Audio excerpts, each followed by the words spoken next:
OnePlus 8T. This has the 120 hertz, so it is wicked smooth. 15 minutes will get you charged up for a whole day. And this has a quad camera too. We got a 48, a 16, a 5, and a 2 megapixel.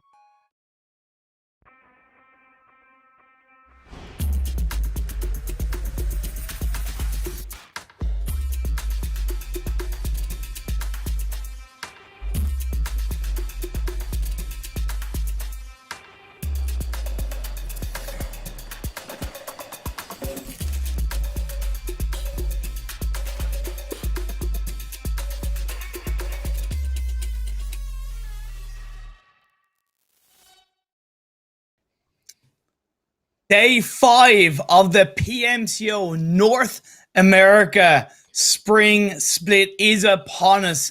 This is it. We're into our final 2 days to determine what teams are going to make it through to the finals. Of course, the PMCO 2021 Spring Split is brought to you by the wonderful folks over at OnePlus and the OnePlus 8T.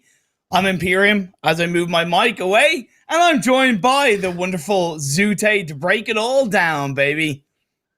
Oh, yeah. So we got 2 days left for this stage, right?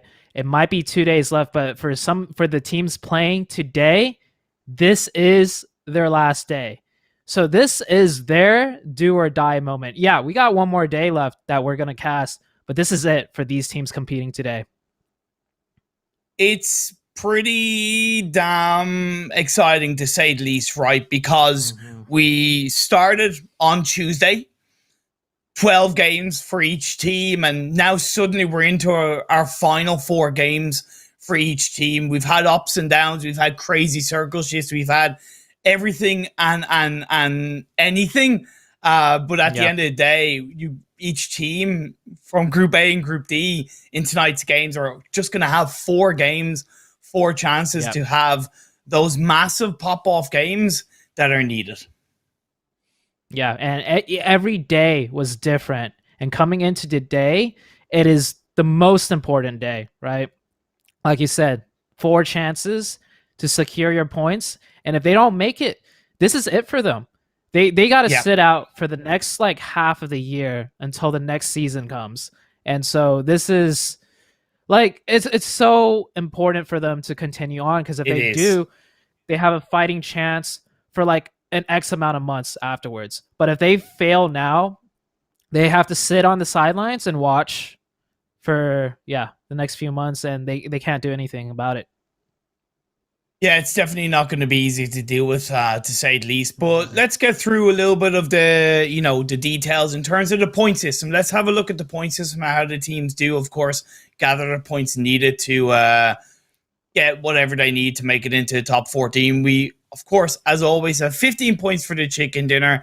It goes down 12, 10, and then 13th to 16th. And I'm going to highlight this more than ever. 0 points between 13th and 16th. And you definitely don't want to be any of these teams, or pretty much most of these teams coming into any of the games getting 0 points. However, you do get 1 point per kill. Yeah, that 1 point per kill is definitely important. And now we're at a stage of the game where you can really see leading into the overall scores. If you look at their kill points and the placement points out of the top 7 teams, it's 60%, 40%. 40% are kill points. Some teams have an even 50-50 split between kill points and placement points.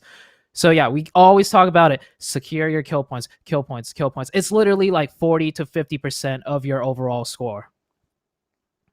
110%, you are absolutely dead right. And, let's have a look at the schedule for tonight's games. It doesn't change, to be fair, but I do think, and we'll get into a little bit later, whether it's throughout game 1, but I do believe it's a little bit more important that we have 2 wrangles today with the Sanhok and the Miramar in between, because, and again, we'll talk about it. Some teams, compared to others who are fighting for the top 14 spot, have looked worse in a wrangle. So if that trend kind of continues, right, it could really hurt them in these 2 games. Yeah, definitely. So Erangel, we always say this should be the best map for all the teams, but that simply is just not the case for some. Yeah. And us having 2 Erangels each day and an overall Erangel is played more, this is when, maybe they should have studied up more on one specific map compared to practicing and studying up on the other maps. Exactly. And let's have a look at the overall standings. Let's see where these teams lie and who's looking fantastic, who's looking not so fantastic. The first half of the table, and I was doing a little bit of kind of breaking down because as much as these games are going to be frantic throughout and things could change, I do believe it's important to note, based on the calculations that we kind of did in before yesterday's broadcast, the top 7 in my eyes are already through, already made it into the finals. Now, out of that top 7, you have Team Ace, Dior, Syndicate, and Team JCR. They're playing. Whereas the strong but shaky teams are the ones that are fighting for. That's Ogilvy, We Support Farmers, Enigma, Godsend, Scrim Farm, and Polchnik. And guess what, Sute? There's only 17 points dividing all of those teams. Yeah, 17 points. That's just one. That's not even one pop-off game. That's like half a pop-off game. And we have 4 games. So 17 points, that might look like a big margin. But in 4 games, that can change so drastically in the next few hours. Man, it is going to be pretty crazy. And one thing to point out, to be fair, is that we do have a couple of teams who unfortunately aren't in the running to make it into the finals. But at the end of the day, it's most important, and you touch upon it, that they do look to have a little bit of fun in these 4 games and see what they can learn along the way. But we are going to be getting into this game 1 in a matter of seconds. We're starting in the hollow grounds of Erangel, the greeny pastures, whatever you want to call it, the original training ground, the breeding ground for all of these teams. So Zute, without further ado, let's get into it. Yeah, let's get straight into it. Coming into the final day for these teams, we have, of course, a bad plane path. The past few days, we've seen really good plane paths consistently on Erangel, I would have to say. I don't think we've ever gotten one as bad as this. So, plane path, far down south from the east to the west, hovering right over military base and going straight to Ferry Pier. This is not a plane path that I would say 80% of the teams in this lobby are happy about. Of course, you have some of the teams sitting more in a comfortable position. They're like, all right, I mean, at least we're ahead.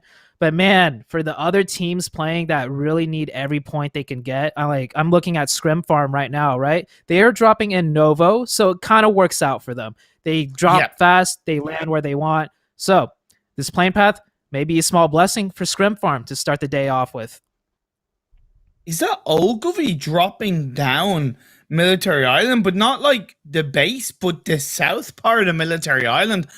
I don't think I've seen them drop there previously. Yeah, so we also haven't seen a plane path like this. So teams are adjusting last minute. With this split I see from Ogilvy, it looks a little more pre-planned, right? It's a clean split across. Verax a little bit close to Podnik, or sorry. I think that's Poldnik. Yeah, a little bit close to Poldnik, but he's just securing a car and splitting off and looting. But we do have the first circle. The first circle is good, just straight central. But look at this, the plane path. It is throwing a curveball to all these teams, and now we have Prism, one of the teams that's in an okay spot, but they definitely need to play well today. They're 4-man stacked at these shacks. There's not much loot here, and not only that, they're a little bit surrounded by straight out of Nepal. So this is not the best start that Prism can ask for. That's say the least. 110%. One thing that I will say about Prism is that they are currently in 9th with 74 points, and to me, Zute, they only need one pop-off game. Right? If they get one pop-off game, and by pop-off game, I mean like 15, 17, 20 points, to me, that will leave them in a Gucci position in the standings and have that top 14 spot thrown out. But anything could happen if they were to get squad wiped buy straight out of the pal with 0 kills, it would hurt them. Yeah, it definitely would. And luckily for them, Anish here only has a pistol. And I love how one of the Prism members split off somewhere else, maybe to secure a vehicle. So they had that exit strategy planned out, taking shots from the AK, but luckily for them, they are out. And yeah, 9th place. I mean, 9th place is a pretty good spot, but you never know with these teams. We saw the other day a team like M19 just absolutely dominate. And if you have some more of these teams below you, right, like below 9th place for Prism, and they pop off, you could be looking close to like potentially not qualifying. Prism, I understand getting all 4 in one vehicle was a little bit, not desperate, but it was needed based on the disengagement situation. But please find a second vehicle, please. Please find a second vehicle. The one thing, as pulverizers are going to get taken out by Dior and Wonder players anyway, one thing that at least the side of Prism have, not as an advantage, but as a little bit of information, is because the playing path was so heavily down south, the more north areas of this phase 1 circle are most likely going to be easier to get to and also just safer to loot up in without being caught out. Yeah, and so we saw Dior pick up a kill, and you mentioned Prism. They were looking Gucci with that escape plan, right? So with Dior picking up a kill point already, and they're already sitting comfortable, would you say Dior's looking Gucci, or should we just say Dior's looking Dior right now? Oh man! Oh, okay. Using my own word, not against me, but I would say they're looking Dior because I think they've been so Dior. Strong that they deserve that, you know, their own team name as a I'm not good with English, but as a descriptive word. So yeah, they're looking Dior. Oh, look at this. Ogilvy. Is this a planned bridge camp? They know this team drops military base because we've seen Podnik fight with a different team in military base yesterday, 2 games in a row. And look at this bridge camp Ogilvy has set up. This is what I'm talking about, Imperium. Planning and pulling out all the strings on the very last day. If they did this, oh no, Jet! He actually falls down, and Polnick did spot the car, forcing him down, and that might actually work out for Jet. He might be able to just pick up the kill down here. But Devotion just dipping straight out, and now Polnick also have information that they're being bridge capped. So great try by Ogilvy. A slight mishap on the execution that might cost them the free kill points they were looking for here. And again, these are 2 teams who are shaky but strong in terms of having a chance. Ogilvy are definitely the closest to it. They're in 12th on 68, right? And Polchik are in 19th on 51. So I would say this kind of engagement is obviously a bit riskier for Polchik, but at the end of the day, Ogilvy, they can't afford to make a mistake. They can't afford to lose this kind of fight. Yeah, we saw one of the players from Ogilvy already just go down the bridge. So I think he's setting up a sort of exit strategy. I hope they had a backup plan ready for this. I love the planning that they had coming into this, right? We'll bridge camp Poldnik, pick up 1 or 2 kills, and then we'll rotate. But it did not go according to plan. So I hope they have their exit strategy also set in place. And it does not look like it. One of Ogilvy getting knocked in the kill feed to Poldnik by the DP. Now, while we're looking at the blue zone closing through phase 1, let's take a moment to say a prayer for these circles. Actually, no, we won't take a second because that's Polnick getting a kill onto Ogilvy, and Ogilvy will look to get away. So that bridge camp, it didn't work out for Ogilvy. No, it didn't. That's why I was saying I hope they had an exit plan ready in case it didn't work out. I love the planning once again, right? But you need to have a backup plan always, especially on a map like Erangel where you can afford to have a backup plan, right? So true, so true. Okay, now I have a minute. Let's say a prayer to the PUBG Mobile gods. This isn't old, but a gold one. So everybody put your hands together. Our developer, All right. who art in gaming, hallowed be thy name. Thy tournament come, thy will be done. Give us this day our daily zones, and forgive us our chokes, as we forgive those who choke against us. And lead us not into bad rotations, but deliver us from hardships. Amen. Oh, I love it. I also love the part how Sui Feng here was firing off with the DP at the pulverizers, right? As you're reading that sermon, it gave me a feeling of like we're literally in medieval times and we're riding into the flames of fire, and you're just like bellowing out a prayer and a sermon for us. That actually felt, that gave me goosebumps right now. Speaking about goosebumps, we're heading straight into the next circle shift.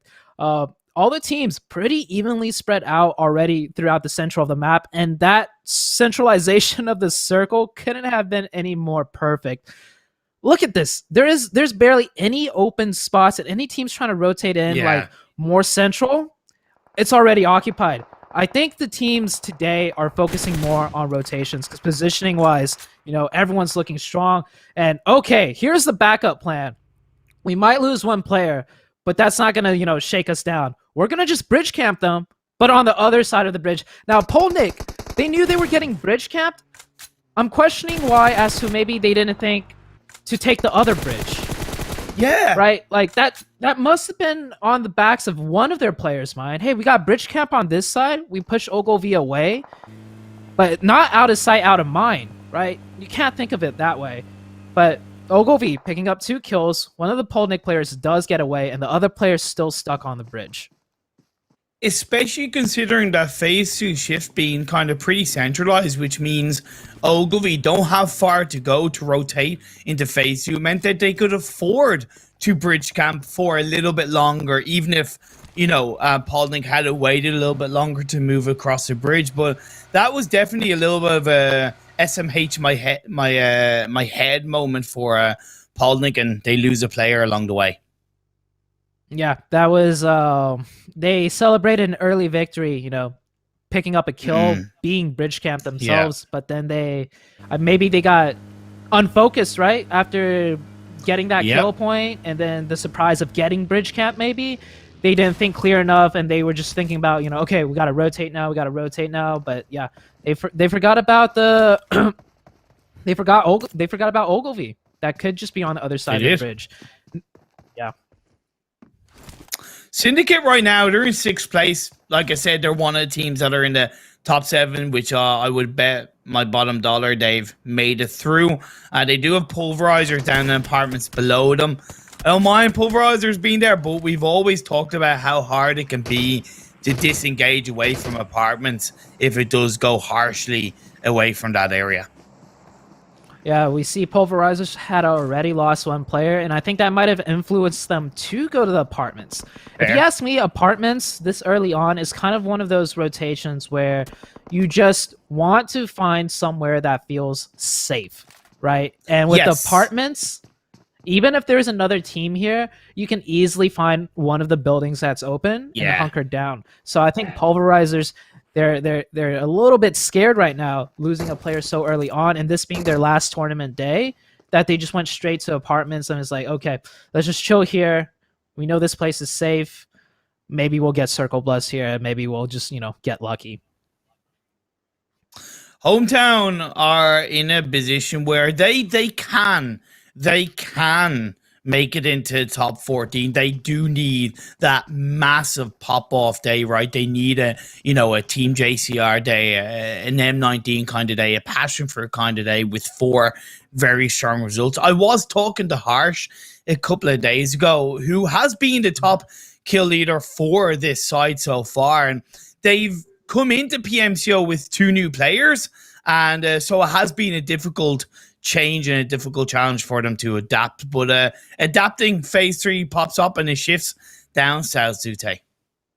Yeah, that's a hard shift down south. So I want to see some of the teams near the middle of the previous circle take advantage of a hard shift and just go for a big rotation more central here. Teams like Scrim Farm, that really helps them out, right? And we see Ogilvy on the bottom left. That hard shift also blessing them.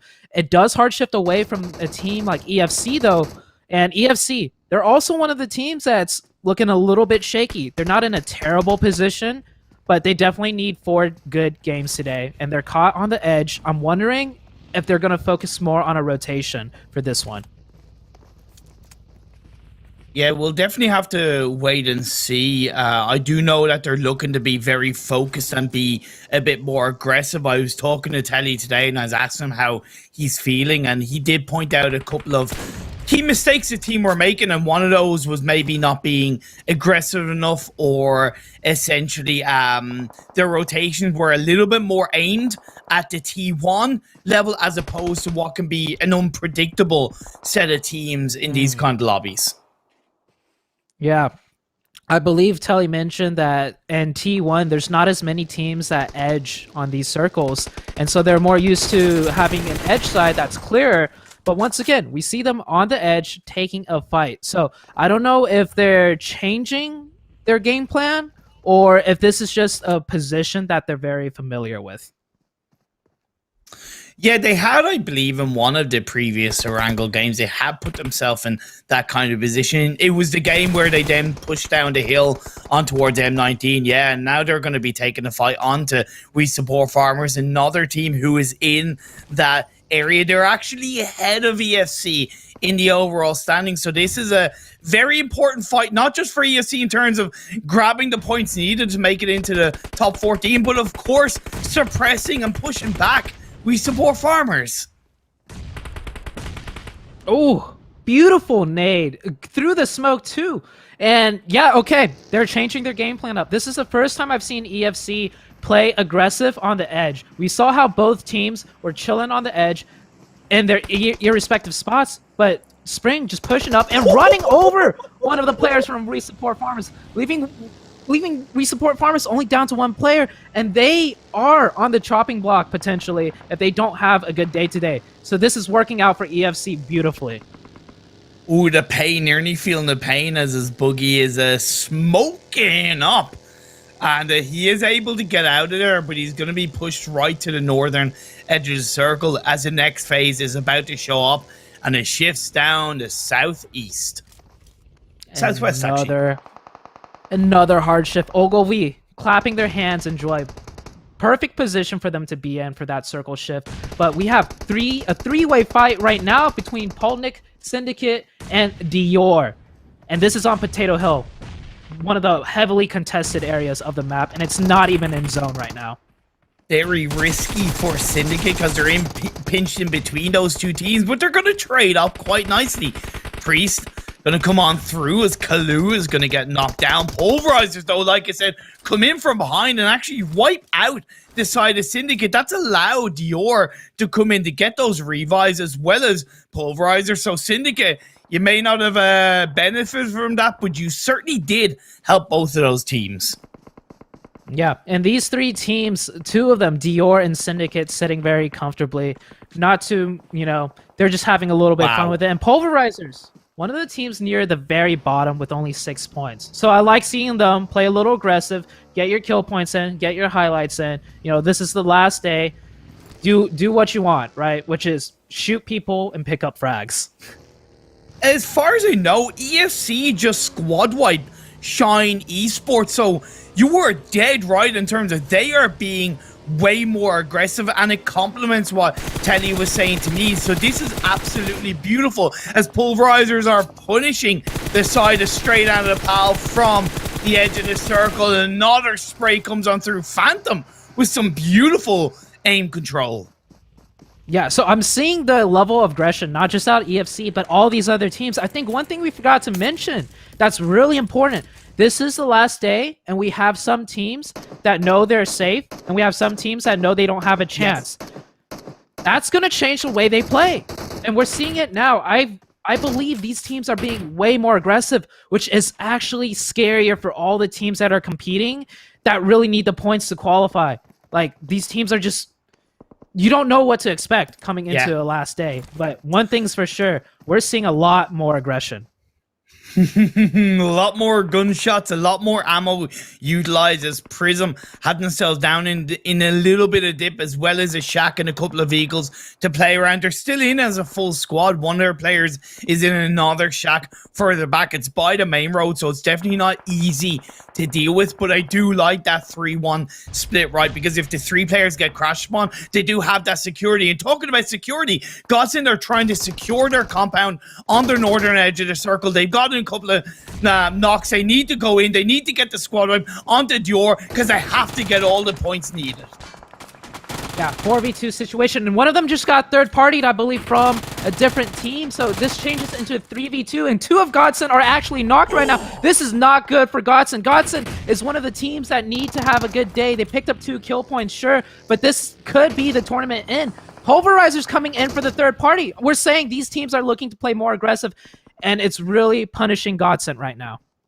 Oh, a little bit of it feels bad, man, because I don't hate what Godsend were trying to do, right? Pushing in, but it's phase 4. The blue zone's hitting the ground. You got to be a little bit careful, and maybe they should have played a bit safer. Dior are going to wrap around and going to back off on towards the edge of the blue zone, while phase 5 did center up quite nicely. It shifted more up north, and it's kept Godsend inside this circle. Yeah, a zone sent by God over to the favor of Godsend. We saw how shaky they were looking, but they are breathing a sigh of relief with that circle shift. They're allowed to chill for one more zone, and they have a compound. Once all the chaos is done, hopefully they can manage to clear out their sides and give themselves a little bit of a breathing room. But here comes EFC, playing as aggressive as ever, and they're looking to take Dior's spot. Oh, baby, look at this. EFC driving on in. Dior are down to 1, but he's actually going into the compound that Godsend are holding on to. He has nowhere to run, nowhere to hide. What's great for Godsend is that they kept themselves up as the 3-man team, but based on how aggressive we've seen EFC being, I don't know if they can deal with the pressure of EFC. Yeah, with EFC already at 7 kills, and they're sitting right next to a team like Godsend, Godsend just needs to pray on the next shift that they don't actually get zone, because if they do get zone, that's going to prompt the push out of EFC potentially. Also, Godsend, you heard that last player of Dior. Try and secure that kill point while you can. Use your utility, throw it outside. But yeah, EFC right next by, and spraying with the arm. This is a very tricky situation for Godsend. Grenade being chucked out. We saw how good Teddy was with those grenades earlier on. Spring does miss the mark a little bit short. I do like the fact that Godsend are not taking the risk of going outside of the house, right? Sometimes you just got to stay where you are and hope for the best. Use the windows around you to get a little bit of information and allow those 4 walls to protect you for a little bit longer while the next phase is going to be shining on through. Yeah, Godsend definitely learning from the first time. The first time they walked out that door and pushed Dior, they ended up losing a player. But breathing a sigh of relief for Godsend, because, you know, I'm rooting for this team right now. They really need a good game. EFC separating off, giving them a little bit of a space. The chances of engagement are a little bit less now between Godsend and EFC, but EFC just looking to pick up more kills, working with what they have on the edge side.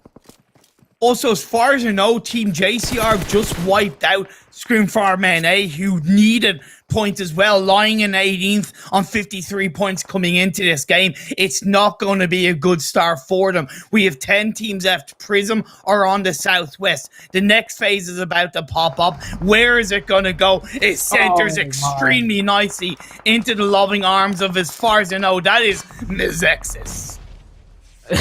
Into the loving arms of Mizexis, indeed. Mizexis, they're sitting pretty comfortable, but right now with a zone shift like that, they should probably group up a little bit. At least get a 2-2 split going. I don't imagine them holding a 1-1-1 split, and Ace picking up knock onto Paul. Oh, and another one, Grave with the nade right now.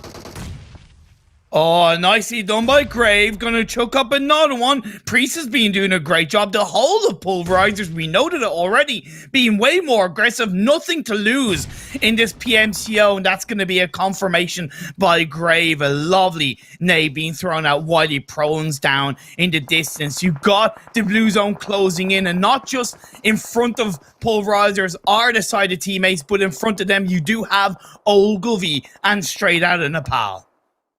Yeah, here comes the migration into the one of the last circles, and Godsent being pulled up on by EFC. I was worried about EFC and Godsent because they were so close to each other, and they do try and take the same side of the circle. EFC getting the better of that, and that is Godsent wiped out in, I believe, 9th place. Yeah, I thought it might happen, and, you know, Godsent, they kind of had to push in. They were down to 3, but EFC are swinging, baby. They are pulling on all the strings of this Erangel game straight out of Nepal, hunkering in onto their position as a 2-man team. You have the final player of teammates outside the circle while the blue zone closes in. Yeah, so the rest of everybody's just trying to snake their way in if they have not already used a vehicle to go in. Straight out of Nepal, doing the best they can right now with only 2 up. Ogilvy, I believe it's just a solo of Verax. So Verax really has to clutch it up here. One of the teams also looking to pick up the kill points. JCR controlling the south side, getting a nice nade onto Rage from distance right there. JCR don't need the points, but they certainly do want to end on an extremely high note, while Prism do everything that they can to keep themselves up as a full squad. And oh my god, with like 0.0001 health, that revive is being pulled off onto Rage. That revive could be the reason why Prism win this game or not. So can they take advantage of it? They're only on 2 kills. We're down to our final 7 teams. Yeah, and EFC picking up an arm shot onto JCR. Spring, beautiful shot, and also confirming that EFC is looking like a completely different team today when the pressure is really on them. I'm curious to see how many kills that they already have, but the next circle shift comes out, and it shifts over to Mezexis. This is going to be the green light for EFC to push into Mezexis now. Ogilvy have been taken out in 7th. He was eliminated by Chico of Mezexis, while the teams down on the Southwest, JCR and Prism, are most likely going to have to clash together in the next couple of seconds. EFC have pushed themselves into these buildings, kill by kill, knock by knock, arm shot by arm shot. They're on to double digits, 10 kills coming into the final few circles of this game. 10 kills, even if they were to just die right now, that's a good game for them, and that puts them on path. But they're not dying, Imperium. They have 4 alive. Nope. They have the smokes down. They have the angles covered. But Sun, straight out of Nepal, still in the game with a double nade onto Prism. That's a triple. That's a squad wipe. That's a squad wipe. That's a squad wipe straight out of Nepal, pulling it in. Oh my lord, and EFC and Mezexis are gonna fire on up XTV onto the knockdown, confirm that kill, while Mezexis are doing their best to stay in the game. 3 players left up as they have had this circle for the last 4 to 5 phases in this position. They haven't had to move, but now they have to fight. Yeah, that was a risky cross by EFC, but you saw the amount of smokes that they had lined up, securing the cross. They do get 1 player knocked, but another great nade by Coops. This is definitely in the favor of EFC, and they're slowly picking apart Mezexis right now.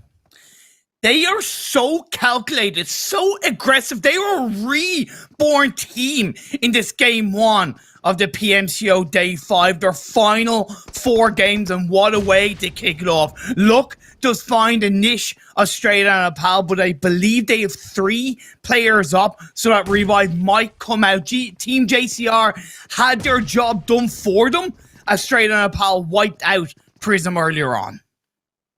Yeah, and EFC, they're the only 4-man team alive. They're actually looking really good to just finish this game with a chicken dinner. I'm calling it right now. EFC is going to win this one, and they do get the next circle shift too. they are going to get the next circle shift. Just to remind you, the biggest score we've had for an individual game has been 30 points, 15 kills, 15 placement points for the chicken dinner. Right now, EFC are on 12 kills, and there's still another 6 players in the lobby. So they could overtake the current record in this PMCO NA Spring Split Group Stage fight from JCR. With luck, he has the M249 in his hands. Yeah, and this might come down to a healing circle because there's some compounds left in play in the very last zone. EFC, though, they've picked up so many kills. I'm pretty sure they also have the most first aids. And Grave, coming from beneath, Mazexis taking some shots in a 1v2. Oh, unfortunately, it doesn't work out for him. Chico finishes the job, and more importantly, it's without Bishop getting knocked, so that two-man team will be instantly able to push in to the circle. No delay of a revive being pulled on through, but Spring with the arm shot misses out, but now he's going to spray up on the top of the roof of the building. That's going to give him the elevated position. You can be prone down all you want. You are going to be taken out, and look how cheeky he's been. He gets 1, he gets 2, 14 kills for ESC. I love it. They're having fun still, even though it's the last day for them. And they're at 15 kills. This is going to be 16 and 17 right here. Oh my god, the drop shot finish from EFC. What a styling and profiling way to claim the chicken dinner for EFC. This is a team that you went on about, that we both went on about at the start of the PMCO group stage. They stuttered, they stomped, they struggled at times, but now, when it counts, when it matters, they get a massive game. Oh, massive indeed. I have the biggest smile on my face right now because you're right. We talked about this team so much, and coming into the last day, I love the fact that they literally said, hey, this is what we did wrong. Here's our adjustment. Yep. And Telly, he told it to you with confidence, and they followed it. They executed it, did exactly what they said they were going to do, and look at the difference. Not only did they pick up a chicken dinner, they just broke the record for the most amount of points in one game. 32 points, baby. 17 kills and the 15 placement points. Job done. But to be fair to other teams, straight out of Nepal, man, 16 points with 6 kills. That is a good game for them. Oh, I was tripping over my words. I was counting the nade knocks, right? They had a beautiful finish on to Prism. I was counting 1, 2, maybe 3. Oh, it's a third. No, it's a squad wipe from explosions alone. And Sanhok just throwing those nades. Oh, like a homing missile right there. And Prism, they're not too happy about that one. No, they're not. They still did get 6 points, to be fair, for Prism before this side of straight out of Nepal. The reason why I wanted to highlight that 16 points just a little bit more is because they were coming into today's games in 27th with 30 points. Now, I hadn't included them in the running for the top 14, but that game 1 could be the starting drive for that pop-off day. So for now, I kind of consider them in with the mix of teams we talked about. Yeah, if they pull off another game like that, right? They're at 46 points now, I believe. Yeah, 46. Yes. They pull off another 16-point game. They got 2 games left to make that 80-point mark we were talking about. And they're actually on path then. So it's a consistency game, but for teams like Straight Out of Nepal and some of the other ones went toward the bottom, they need a consistent pop-off day. Not just consistent games alone, but consistently pop off. And yeah, they started that one strong. I don't know if they were ready to be like in the running, but they are now. And they better get fired up. They better realize, hey, this is not the end for us. We still can do this. Yes, they certainly can. And will it continue? Well, you'll have to, of course, wait to find out, as we are going to go for a break. Join myself and Zute pretty damn soon for the second game of the day. See you guys in a bit.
OnePlus 8T. This has the 120 hertz, so it is wicked smooth. 15 minutes will get you charged up for a whole day. And this has a quad camera too. We got a 48, a 16, a 5, and a 2 megapixel.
OnePlus 8T. This has the 120 hertz, so it is wicked smooth. 15 minutes will get you charged up for a whole day. And this has a quad camera too. We got a 48, a 16, a 5, and a 2 megapixel.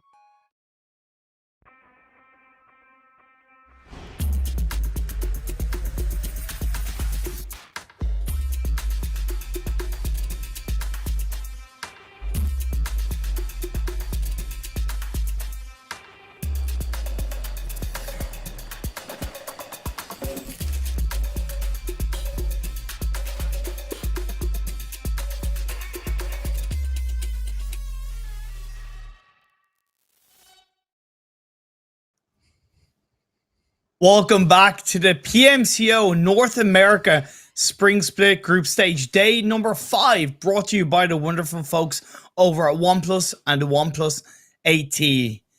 Zute, game 1, Erangel, it was the EFC show. The EFC show, indeed. And not only did they punch their ticket pretty much into qualifying, they did it in such a fashion that I'm a little bit scared for all the other teams in the lobby, especially the ones that need the points, right? We saw Godsent just getting run through by EFC, and trust me, EFC was still having fun at the end. We saw Spring with the He could have just used that M4 and sprayed that player down, but he was having fun with that He was going to use it, even though it may not have been the most optimal shot. It just scares me when I see a team having fun and also dominating, because they're going to carry that for sure into the next 3 games. Yeah, so true. And you mentioned punching their ticket into the finals. Let's have a look at the overall standings and see where they currently lie, because, you know, we know it. They have made themselves up into 7th on a total of 92 points. Yeah, 92 points. Coming into today, we were questioning EFC. One of the teams we're looking at, are they going to make it? Are they going to choke? Well, there you go, 92 points. That's past the 80-point mark. And I'm actually going to question to say, maybe we miscalculated a little bit with the 80-point mark. I feel like it's going to be a bit higher than the 80-point mark. Yeah. Either way, though, EFC, 92, looking really strong. That's what I'm thinking. I'm thinking it's around 90 points, maybe between 85 and 90. So, Mizexis, I kind of, mentioned you as needing just one pop-off game. That's still up there. You're on 88 points, but I do still believe you need that kind of security-driven game, because here's the thing, right? And we've already mentioned it as we get into the bottom half of the standings. These teams, they have to deal with the fact that their end position is realistically out of their hands. It is in the hands of the teams that play tomorrow. So they need to create that cushion so that the teams tomorrow, even if they have a good day, it's not enough to overtake them. Yeah, definitely. And we're looking at the second half. The one team that really popped off was straight out of Nepal. Now they're sitting at 46 points. Before they had that last game, we kind of counted them out, right? We were thinking, some teams are just too low in the standings. They don't really have a chance. All of a sudden, straight out of Nepal with a great finish, sitting at 46 now. They still have a long way to go. They still need to pop off for 3 more games if they want to secure a spot. But this is when it counts, and sometimes teams just really show up on the last day. And, one thing that you mentioned during game 1, which I kind of want to ask you a little bit more specifically, because we saw it in the EMEA League last year. A team that's already secured their spot, in that case, it was Navi. They targeted Kanina Power in the final game and stopped them from getting that initial direct spot into the PMGC. Do you think that could be the case from a couple of these teams like Dior and Syndicate today? That's a great topic you bring up. And now that you mention it, the one teams should have looked to target was actually EFC. Everybody knows this team is very strong, but that door of opportunity already closed. That's such a good point. It's such a good point, but it's too late. It's too late. But what's not too late is the fact that we're getting in to game 2. The jungle train mountain. Welcome to the jungle. We got fun and games, and we got a plane path going from east to west. Yeah, this plane path looking solid. I don't think this plane path is ever an issue on Sanhok. What will be an issue, though, is we know Sanhok is known for the violence, right? And we just saw in game number 1, the violence was at another level.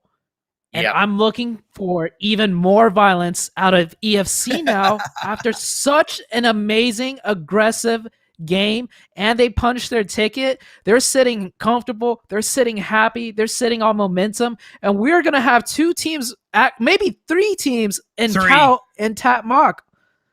All right. Violence it is. In the words of a certain doctor, violence, speed, and momentum in the grounds of Sanhok is most likely going to go down in the early parts of the game. You got Poldnik, you got Godsent, and you got Shine. Now, the biggest team that needs the team fight win out of these three teams is easily Godsend. So they could not lose this one. And Godsend aren't really used to being challenged, at least so far in the PMCO in this area. So they're really going to have all the control, the communication, the synergy to make this fight count. Yeah, and this fight also counts for Polnick. Polnick is a little bit more behind, but they're sitting at 53 points. We were talking about Straight Out and Nepal, how they have a chance. Straight Out and Nepal has 46. Polnick has 53. Polnick has just as big of a chance as Straight Out and Nepal. So this team fight is going to be crucial for both teams. One thing I'm worried about right now, though, is these two teams. They might not be as experienced fighting off drop, and the fact both their tournament lives matter right now. I'm fearing a disengage where both teams back off. Both teams come out of this with a loss. They're underlooted. They're stuck on rotations. And not to mention that third team in the south side, Shine. Shine might be hearing this gunfight, and they might just be setting up to gatekeep. And we see Godsend running straight down south. They might just run into the crossfire. That is Shine. In the words of Pink Floyd, shine on you, crazy diamond. And this diamond-filled Sanhok game could definitely be pretty damn crazy. You bring up such a good point about Shine being that team that could gatekeep not just Godsend, but Polnick, and it is about Godsend and Polnick both being aware that they do not want to get pinched in between either of these two teams. So again, IGL and communication, it really is going to be so important. Phase 1 popped up. The good thing is that both of these teams, as far as I remember, because I'm a potato, they're inside this Phase 1 circle. Yeah, we can see in the top right of the mini map, it does seem like both these teams are in the circle. And somebody on the Godsend team made the call out that maybe Shine did drop close by and not to risk it. And I like the change of aggression. Now they're just clearing out the buildings one by one together as a team. Polnick had already left the premises. This does give Godsend a chance, though, to loot up a little bit more and pick up whatever Polnick might have missed out on. It's kind of like they've complemented each other, right? I wouldn't say there's a directly mutual agreement, but this is kind of like, hey, look, we're both here on the same fight. We're both here to try and get the same thing. So, let's just avoid each other. As VS is being thrown out by Light of Shine, but he is going to get backstabbed. Nicely done by Devotion. And I think Godsend also got a knock from behind onto Selfroa. So that mutual agreement has definitely ended from a distance. I can't believe how the tables have turned. We were just talking a few seconds ago about Godsend getting third party by Shine, but Godsend making that decision to stay, calling out that, hey, Shine might be looking to third party us. Now they're the ones shooting Polnick in the back, and this is working out for Godsend, but it is not over for them yet. The rest of the Shine members are posted up on the hilltop, and it doesn't seem like Shine is intending to leave anytime soon. This game is honestly just so important for Godsend and Polnick, because even in game 1, Godsend only got 4 points and Polnick only got 2. So they're not exactly coming into this with a beautiful result like ESC or a super high level of confidence. I do know from talking to the Godsend guys that they are a very calm team. They keep their head down, but when the going gets tough, when the pressure comes out, Asasuki goes out in the open and gets caught out by Shine. Yeah, I am not too sure why Azuzuki ran out in the open. We saw them scoping up at Shine just a few seconds ago, so they should have been aware. Luckily for Azuzuki, he is behind a tree, but he's in a very vulnerable spot. Godsend's got to look to take this fight with Shine if they want to shave Azuzuki, but Azuzuki being peppered, and Godsend now down to 3 players, and Shine looks like they just want to take this fight. They want to get the kill points. Shine knows they need a tremendous amount of points, and rotations no longer matter because they need to pick up all the kills they can and then get a chicken dinner.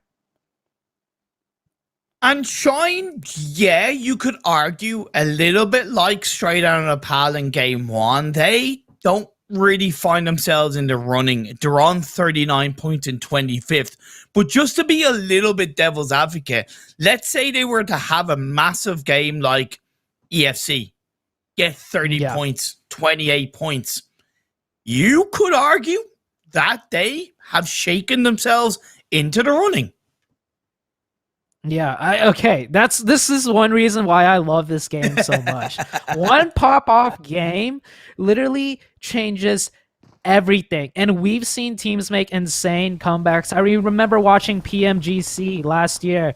The running between BTR and 4AM, right? BTR was so far in the lead, and then 4AM just made that switch, and they took first place at the end of league stage. So this can happen at any stage in the tournament. And oh, this pains me to see. I am literally shaking in my chair right now, watching Godsent trying to get this boat out of the port of land. Land just goes a bit further and sees that boat trying to leave. Godsent is literally screwed. Not just that, Godsent makes it out, but the Polnick team is on that western side of the hilltop still, and they might even spot out Godsent. I don't know how this is going to end up for Godsent, but this is not the start to a game that they wanted. That was, being perfectly honest, incredibly cringe to watch. That was so cringe to watch. I know boats aren't so hard to like rotate and move and get into a position of, you know, getting out of the harbor, but considering the situation Godsent found themselves in, are in right now, it was definitely quite cringe. But moving on to another part of the map, right? You got Dior, very safe in the overall standings. You got Syndicate, also very safe in the overall standings. Yeah, and both those teams are positioned in spots that we've seen over and over again. The top hill in the middle of the Sanhok map, and Dior on the bottom side. Speaking about Dior, one of the kill leaders in the lobby, EFC looking to establish themselves as a kill-heavy team, picking up one of the players from Shine. So that must be on the northern side. And yes, EFC rotating on over here. That is quite peculiar, to say the least. I'm trying to think exactly where they dropped, and I know we're 8 minutes into. Yeah, it was Hatting, and they. So where did Polnick go? Right, because in theory they would have gone across the.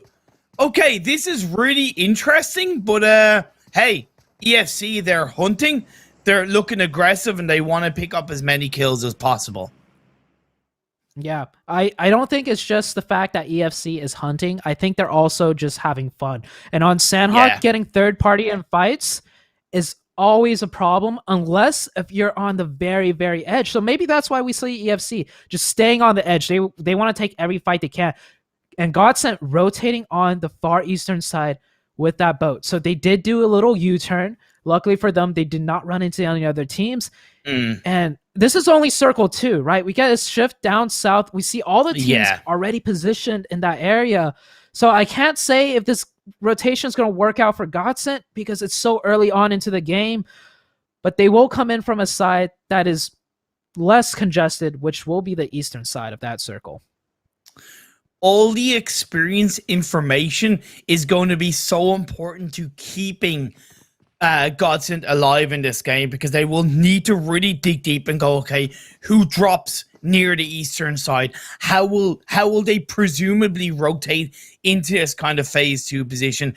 It's not going to be easy. For Mizexis, they are in a bit of a 2-1-1 split.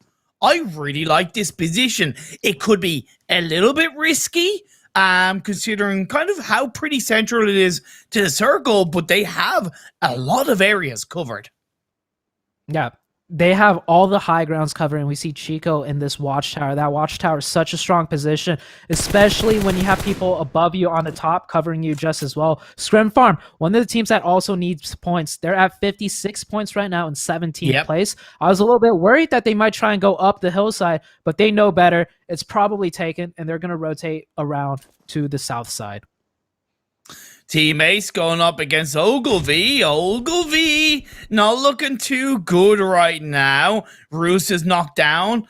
Gontans did get a first aid off, but 3 of their players are very close to each other. A couple of grenades in the right area that could come out as Grave is going to wrap around. That's going to be a second knockdown. That's going to leave Ogilvy with just 1 player left, and he is close by. So if the members of Ace have any idea of where Jed is, that's going to be a jet engine out there back to the lobby for Ogilvy.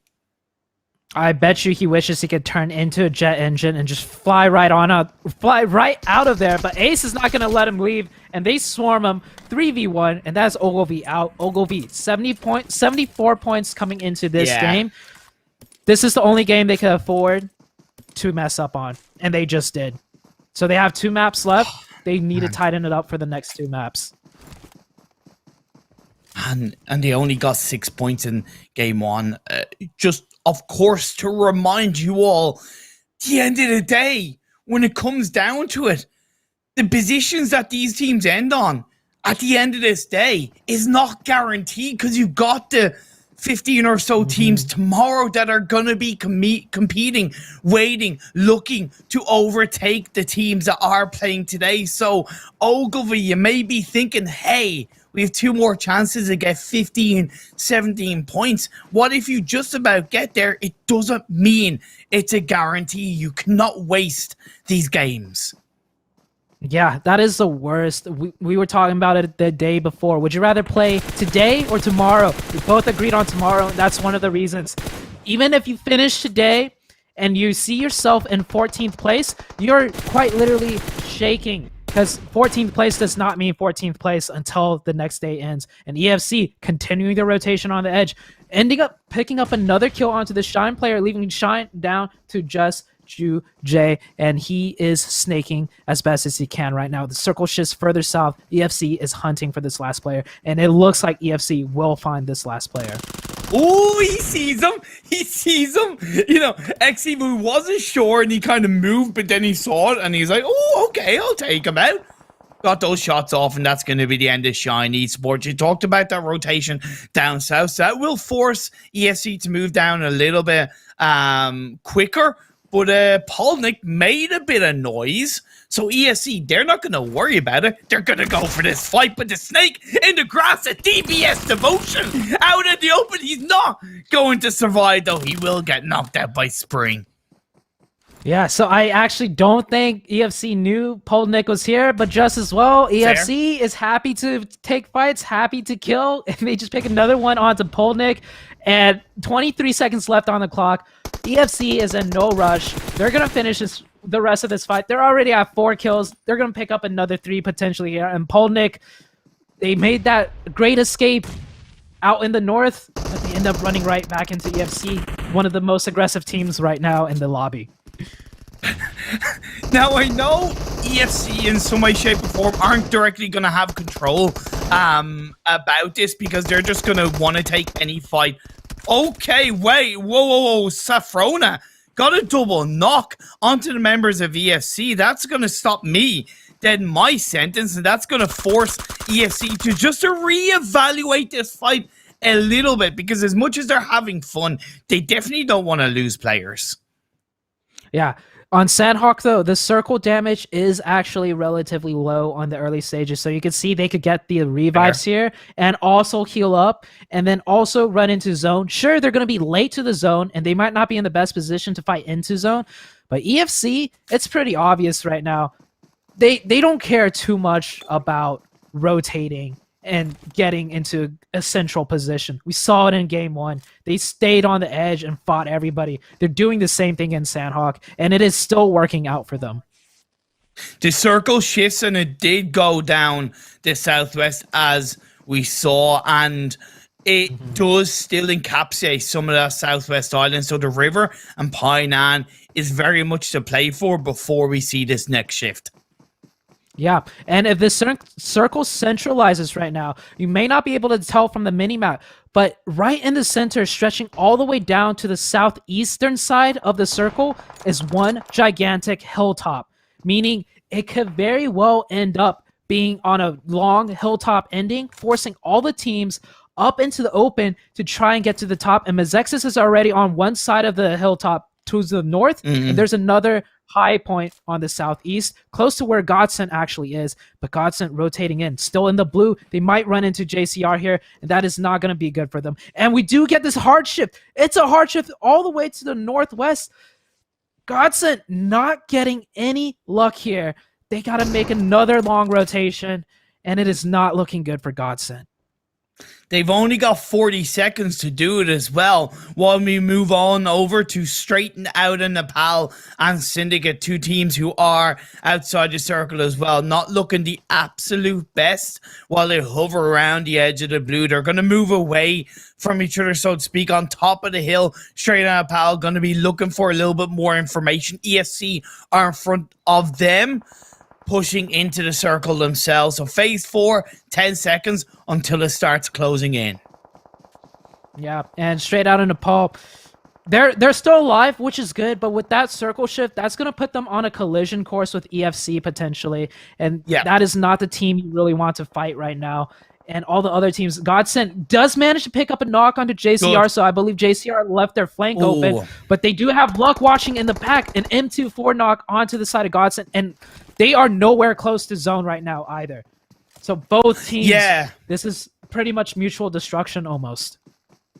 It could be one of those things where Godsend took shots a little bit too early and they could pay the price, as Hometown and Team Ace close to each other around the quarry terrain. Hollow site. Nearly getting knocked down as Harsh, one of kill leaders, is also knocked down. Fusion is also going to be put down to the ground, so this isn't looking good for Hometown. Yeah, and Mazexis at the top, just third-partying all of these fights. We are getting that situation I just described earlier. All these teams are going to try and go up to the hilltop, but Mazexis already controls it. So Ace, Hometown, all fighting out in the blue. JCR making their way on the hilltop, but they're not in zone yet. They got to run straight into pulverizers, and then they also have to worry about Mazexis. Sanhok circles, so unforgiving, especially on those hard shifts.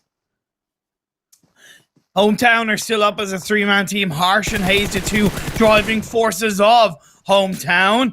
Just trying to disengage away from the rock that they were in. Hayes made it onto the wall and decided Team Ace, they're going to be facing up against the blue, while Godsend continue to fight against JCR. The confirmation on Luck is pretty damn important for their push in, but it is on the edge of the circle. And no, if I'm not mistaken, I don't know if Godsend are still inside this game, but it doesn't really matter because the next circle is going to show up and it's another hard shift. Oh, the hard shifts. It goes in the favor of We Support Farmers. We Support Farmers, 14th place, 65 points. One thing they got to worry about, they got to win this fight with EFC, and then they're pretty much in the running to hit that 80-point mark off of this game alone. The center of the circle, though, completely empty. Scrim Farm's going to have a free ticket in. Mazexis running down that hill is going to take a bit longer. EFC is going to take that free ticket into the middle of the zone, taking advantage of the hardship, using the bike, trying to get into zone, and they do make it in. Two of the other players of EFC, though, are on foot, and they have to run and fight their way in. Well, here's the thing. The two players that got into the compound might be able to help pinch We Support Farmers, giving information as well. Dior coming in behind. They're going for a straight run across the road, and that's going to be a knockdown onto Clue. Confirmation by EFC Telly. But Yahir's going to get knocked down by Chico. So Mazexis do finally join up as a side. They did lose Russell, and Chico's knocked down. So down the hill, it is difficult and tricky for them. Yeah, running down the hill is the worst. We see EFC looking up their way. We see a Scrim Farm towards their left also looking their way. Bishop picking up whatever first aids or smokes he can, and he's using that right now. Quick thing to note, Ace in the blue on the southeast. That one player has been sitting in that same spot for the past couple of seconds. So Ace getting that first aid strategy going. We saw Ace just now go out in the kill feed, getting 6-7. The team amount literally just went from 7 to 6, and it might have even skipped number 5 because now we're down to just 4 teams alive. And once again, EFC, a 4-man team alive. Scrim Farm, also 4-man. And We Support Farmers. This is one of the most stacked team endings I've seen. 3 full teams right now, and Mazexis just the solo. Oh man, it's like the 17th team in this lobby for the Sanhok game was Papa Blue, and he's wiped out the stragglers, and now we're down to the core players. Bishop from his exes, he's the one that's trying to heal up. He did chuck out his smoke before he got the first aid off, but I don't know how long he's going to be able to survive for, as Scrim Farm NA need all the points. They've gotten in onto the southern tip of the circle by that compound, but ESC are waiting to strike hard as Spring chucks a grenade in that direction. The revive is going to be pulled out just in time. G3 finds Bishop, so at least that's an extra kill for Scrim Farm. And EFC right now have 12 kills. They're looking to put another 30-point chicken dinner potentially here, but they are sandwiched between two teams. This does put them in a tricky location. EFC, if the circle shifts north, that works perfect for them. We Support Farmers is going to chill in the north, forcing Scrim Farm to take the engagement with EFC, and they can have a solid 4v4. This type of circle shift, though, means they are going to get pushed in from both sides, so EFC's defense has to be on lock. Scrim Farm, though, helping out, getting a knock onto We Support Farmers in the north. But they also want to use that knock to push in across the road. It might be in a further distance, but if they actually take out We Support Farmers with the help of EFC, it allows EFC to actually focus more heavily on the Scrim Farm. So I know it's tough, I know it's difficult, but Scrim Farm, you gotta try and send one of your players across the road, one of your players into the circle. You still have a full squad. Don't wait, because in this second, the blue zone's closing in. Yeah, Scrim Farm does need to cross this road. They have 4 players alive. I'm wondering the medkit count. If they have a lot of medkits, they might want to do that too and have it on one player. But no, it looks like they're all crossing the road right now. Oh, nicely done by Slap. He's going to wrap around. But XTV, he has his number. He has it in. But it's going to be a lovely push, and G3 helps keep this game alive. But on the side, Coops is going to wrap it on in. Slaps. Just going to stay slapped on the side of the wall, while Coops is going to push in quite nicely. We Support Farmers could take advantage of this. Fraser and Singh pushing in with low health. That's going to give them the advantage. The body, the push, the plays. As Slapped is on his own for Scrim Farm. 3 teams, 7 players. Scrim Farm literally threw all their darts at the board, and Slapped is the one that stuck it. He is in a great position. That circle does shift north. I don't know if he should have killed that player, because that player could have helped him take down EFC. Nonetheless, it's a kill point, and Scrim Farm needs every point they can get. 2v2v1 as we get down to our final 5 players. The circle did shift up north in phase A, so it's favoring at least one of the players that We Support Farmers. But Slap has the side of the wall. He has a couple of trees. The Molotov burns on in. EFC are just being destruction based in the final seconds of this game. But in from the side, the cook comes in. It's 1v1 between Slap and Telly. But Telly has put Slap down to just 10 health on the side of the wall. He doesn't have time to pull the first aid off, but he is trying to get those pre-fire shots. He goes into the blue. He took the risk. It didn't go in his favor, but ESC claimed back-to-back chicken dinners. Back-to-back chicken dinners, and breaking once again that 30-point mark. They finish another game off with 30. I'm doing the math right now. My brain is just fried after 16 kills. So 31 points. 31 points. Thank you, Imperium, for saving me on that one. That ending, though, that 1v1, my heart literally almost stopped when I saw Telly needing to reload his weapon, and we saw Slapped jumping across, getting Telly down to 50 HP. If Slapped was not 1 HP, Scrim Farm might have taken that win, but a second place finish with 7 kills, that's a really good finish that We Support Farmers should be happy with. Or not, Scrim Farm should be happy with, but We Support Farmers, 3 kills and 3rd place. Also a good performance for them. Both these teams, Scrim Farm and We Support Farmers, need the points, and they both get a great finish. But EFC, once again, really showing up on the last day. More than they need to at this point, but hey, it's making for insane action, and this is what I wanted to see out of EFC all tournament long. Man, so much respect for Slap the Scrim Farm, because we saw them as the blue zone of phase 7 started closing in. Yeah, they had that full squad, but They had no real kind of entry point, and then they did start going for the push, and they utilized those kind of western wall sides of the compound that the side of EFC were on. And yeah, okay, they did have G3 knocked down, but G3 got that knockdown onto XTV first, and that kind of allowed the initial frag to help support the counter frag, and it allowed Slapped to then kind of push in. And because EFC hadn't gotten rid of We Support Farmers, the little bit of a cheeky third party initially for We Support Farmers allowed Slapped to stay in this game. And then on that off angle, man, Slapped took down the final player of We Support Farmers, gave himself extra placement points, extra kill points. And here's the thing. Here is the thing. This kind of result for not just Scrim Farm and also We Support Farmers heavily hurts Ogilvy, Godsent, and Polnick and their chase to make it into the top 14. And it doesn't just hurt them. The other teams it hurts is the teams coming into day number 2. Because what just happened with Scrim Farm and We Support Farmers, they were a little bit lower on the standings, you know, just hovering around that 14th spot. This means that they just elevated the amount of points to break it into the 14th place position. So it's looking even more and more competitive for that 14th place spot, as all of these teams on the bottom of the standings are showing up today. So yeah, it's crazy. All the games that we have seen pop off started with teams that really needed the points. I said it yesterday. It's not the same unless you really need the points. And today, these teams feel the fire lighting their butts up right now, and it is making them play different. It is making them play better, and it is making them clutch up when it really counts.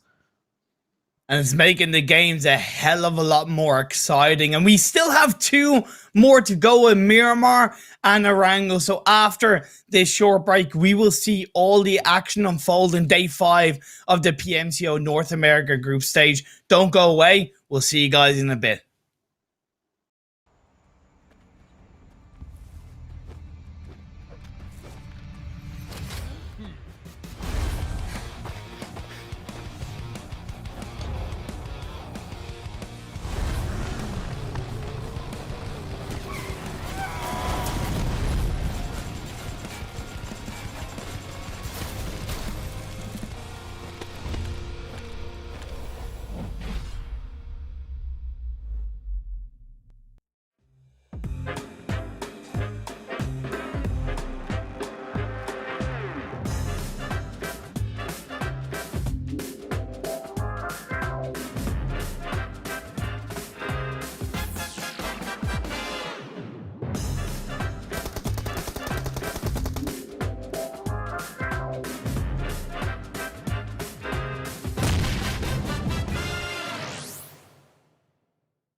OnePlus 8T. This has the 120 hertz, so it is wicked smooth. 15 minutes will get you charged up for a whole day. And this has a quad camera too. We got a 48, a 16, a 5, and a 2 megapixel.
OnePlus 8 teeth. This has the 120 hertz, so it is wicked smooth. 15 minutes will get you charged up for a whole day. And this has a quad camera too. We got a 48, a 16, a 5, and a 2 megapixel.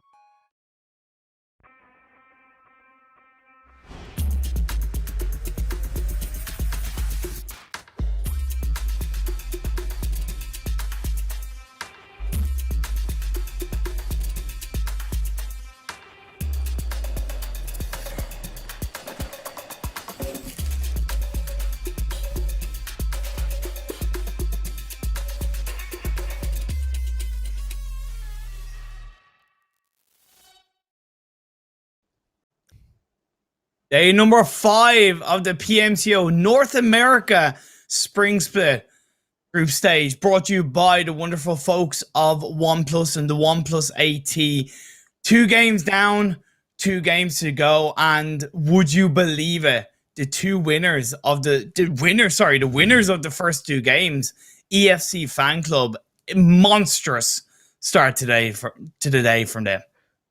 This must have all been planned, man. They're building such an amazing storyline for themselves right now. Just, yeah. We see EFC right now, 2nd place overall. Crazy. But it's not just the fact 2nd place, the momentum they have carrying forward, right?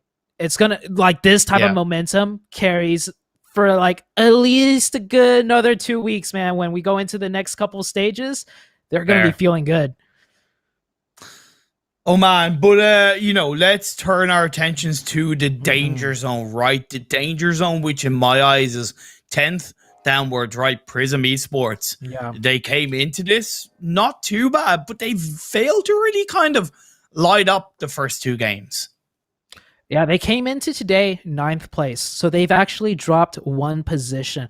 But that's not the scary part. It's all the teams below them that were quite a bit of points away, such as We Support Farmers and Scrim Farm. Now take a look at the points table.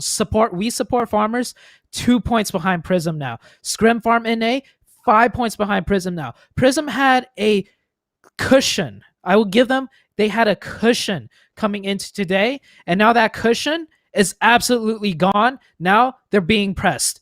And they got only 2 games left. This is the last day for these teams. Yep. So it's not like, okay, we can come in again tomorrow. It's literally the last 2 games. And when you start off weak, such as Prism, the first 2 games, they must be nervous right now. And if I were them, I would be a bit nervous.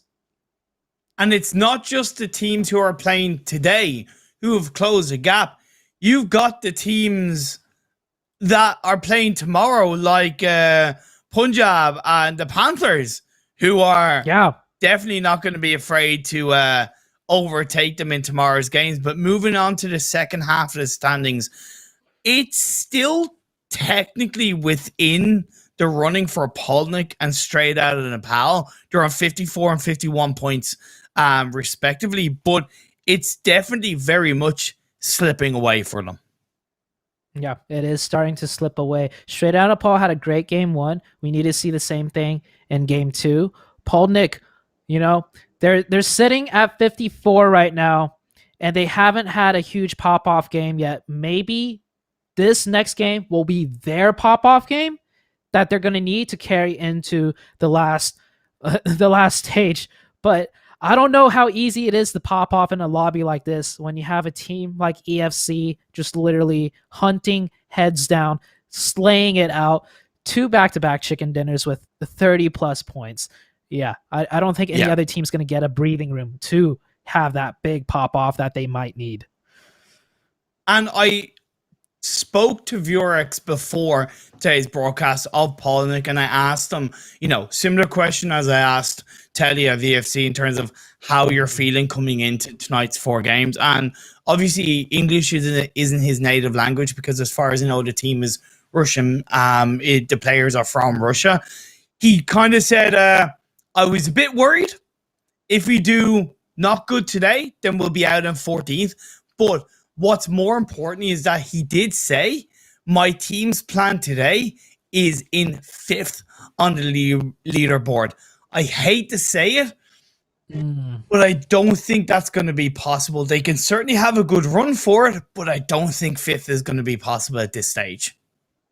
Yeah. And you did talk to 2 teams before coming into today, and let's contrast the responses real quick. You talked to EFC. They came back with, this is our mistakes. We're highlighting these 2 key points. This is what we're going to do after we analyze these mistakes, and this is what we're going to play. Light and day results. And not to, talk down on the other team, but I've been there too, right? I'm just thinking, we're just going to focus up today. We got this. And the results, it's not showing through. So having that game plan, altering it, does come into play. Like, we do talk about confidence, we talk about self-belief, and I will always encourage a team to have that confidence and have that self-belief. But if you don't have the underlying direction and things that you've improved on going into that, it is going to be lost against all the other teams around you that will be focused on improving. Definitely. I 100% agree. And I mean, EFC, they had a huge toolkit coming in as such a veteran team. So I think they just finally figured out the right tools to use. Yeah, for sure. They were definitely coming into this, and, we were in some way questioning them. But at the end of the day, they've done what they needed to do. And will they be able to do it again? Will they be able to do the round the world trip, so to speak, and get the chicken dinner in Miramar? Desert terrain, desert mountain, a lot of open areas, and what teams are going to conquer Miramar in this game 3? Yeah, and I'm looking at this plane path. I think it's a good one. Coming out from the north side, stretching not straight down the middle. Oh, okay. Well, I need to trust my gut instincts. That does go straight down the middle. Hey, I'm better at this than I thought. One thing I noticed real quick, though, that northeastern side, right? We always say not many teams drop there because simply plane path never really reaches up there. And we only see one team taking the northeastern side. I think this might just mean teams will be congested a little bit off the central path straight down. And we all know rotations and positioning on Miramar way more important than any other map, simply because the rotations are much more difficult to do with all these hilly terrain, and just getting the vehicles too is a problem. We saw the other day, some teams, only had 1 bus. Some team didn't even find vehicles off drop.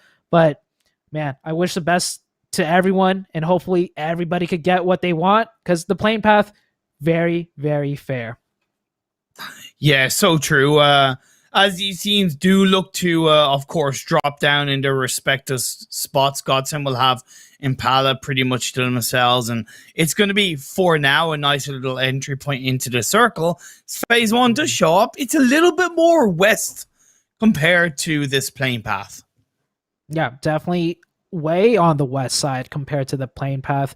And luckily for the teams up north, they don't have much contention in terms of teams dropping on the northern hemisphere. I want to see teams like Ace and Hometown maybe wrap around. But once again, we have a hot drop fight in Picado between Pulverizers and Potnik. I believe they fought twice before too on Erangel and Military Base.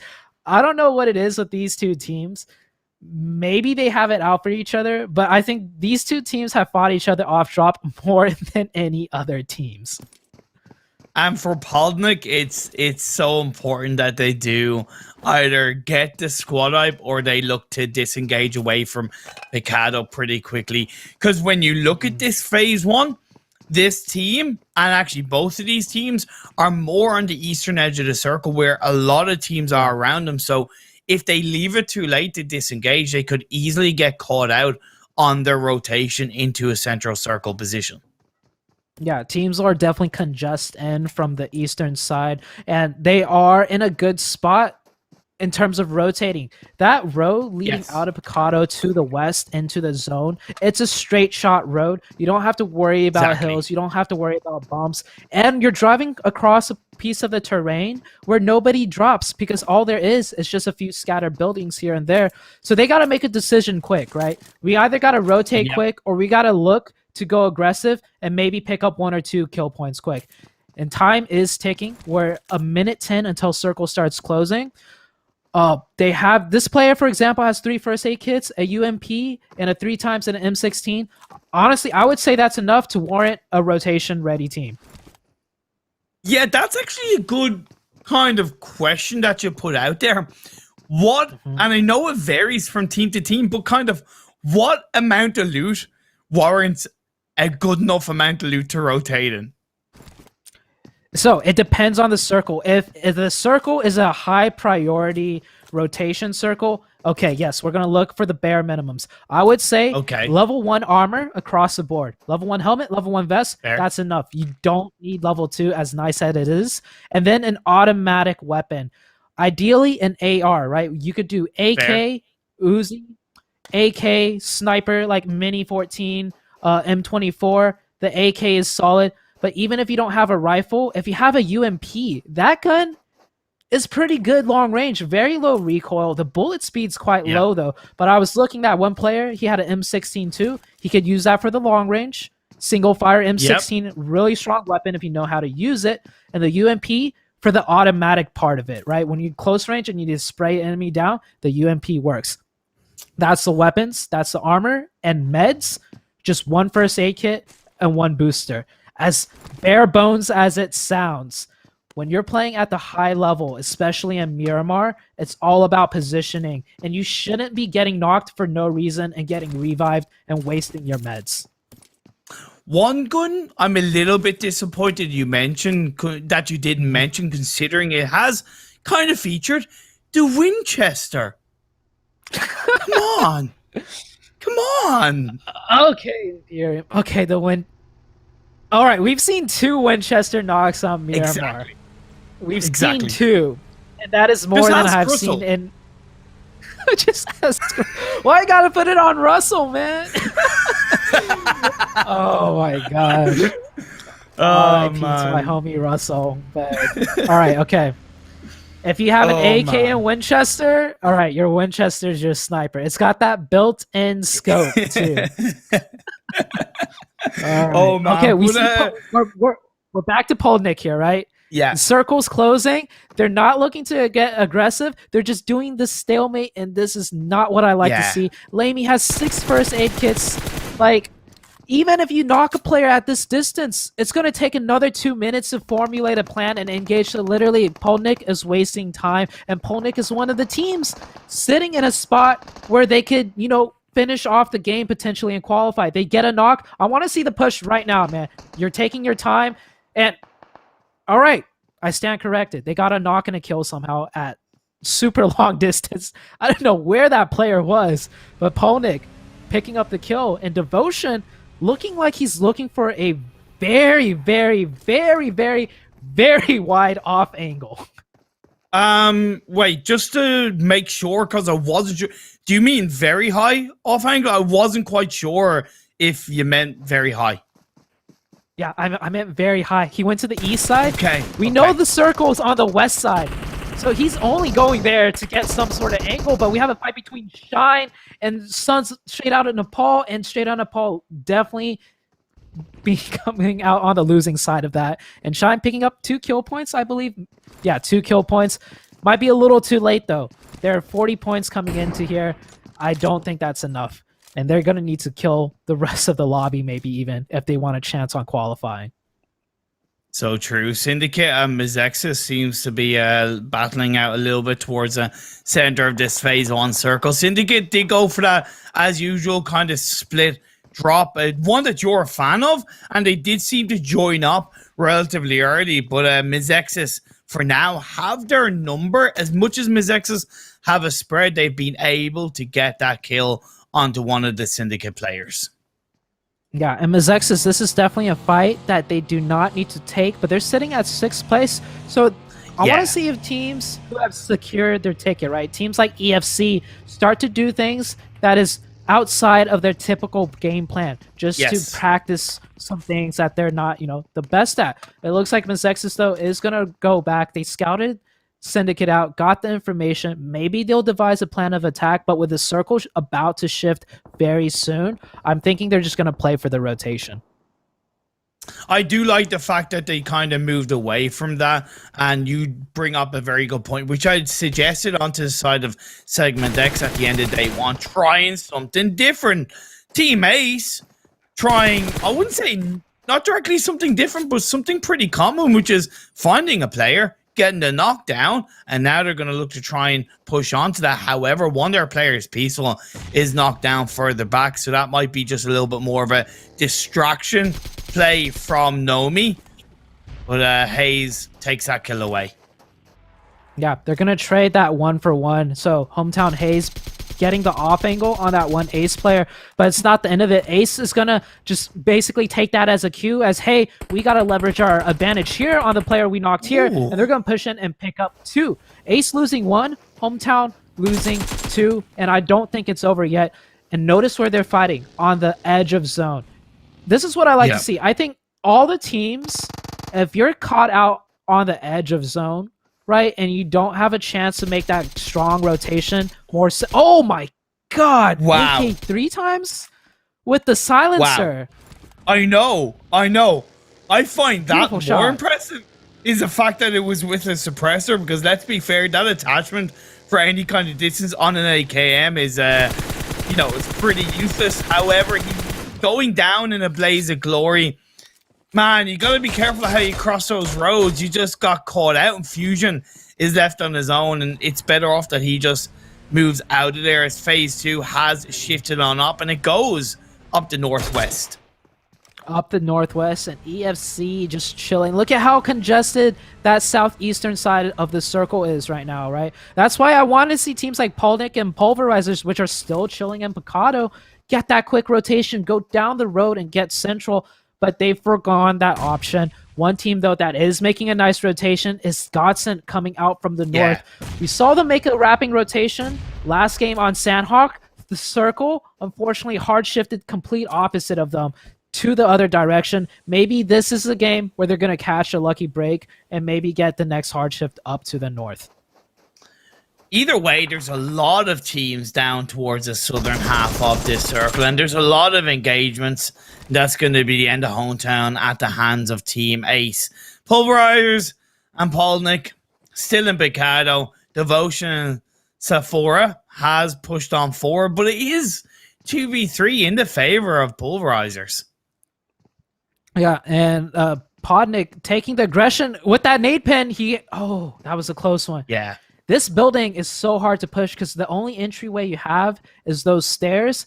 And then Pulverizers, pretty obvious. They're not looking to make a move anytime soon. They're just going to hunker down in here. And defense in this building is so strong. Ooh. But this sneaking... No way. They should be prepared for this. Yeah. This is a common flanking. This has been... Oh, what a great nade! And that should be the cue for the Podnick team to push up and finally finish this fight out with the Pulverizers. Yeah, Apache actually got a knockdown from the outside through the window off the back of the information that was provided by his teammates. So now they want to push in up that. They've turned the numbers around in their favor. And Polnick, they do still have themselves up as a full squad, but I believe that one player, Devotion, is one of their players is already inside the circle. Up the stairs they go. Priest and Nade God, the only two players left standing for this side of Pulverizers, holding on to these stairs, hoping they can get a cheeky knock. Depending on the next circle shift, this fight might be worth it. Even if they pick up the 4 kills now, but we see that circle hard shift away from the southeast, I still would have rather them rotate, but I spoke too soon. One of them actually gets knocked and the blue zone is coming in. I don't even know if they could get that revive as the player's going for the thirst. And Ponic loses a player. They trade 1-for-1. And it is not looking good for them. But the next circle shift does come out. EFC sitting pretty. Such a strong position for a circle shift like that. But Godson also getting a good shift up to the north side. Yeah, it's Pulverizers taken out by the side of Polnick. They lost a player. Maybe they didn't need to. But at the end of the day, they win the fight. And that is what is most important for them in this situation. They will have to move quickly to make their way into the southeastern edge of the circle. There's a lot of teams down south who have to try and find a position inside this phase 3. They could use the western edge of this map, right? Because again, the playing path in the center or even a little bit to the east automatically tells you that there's way less teams that would have been on the western side.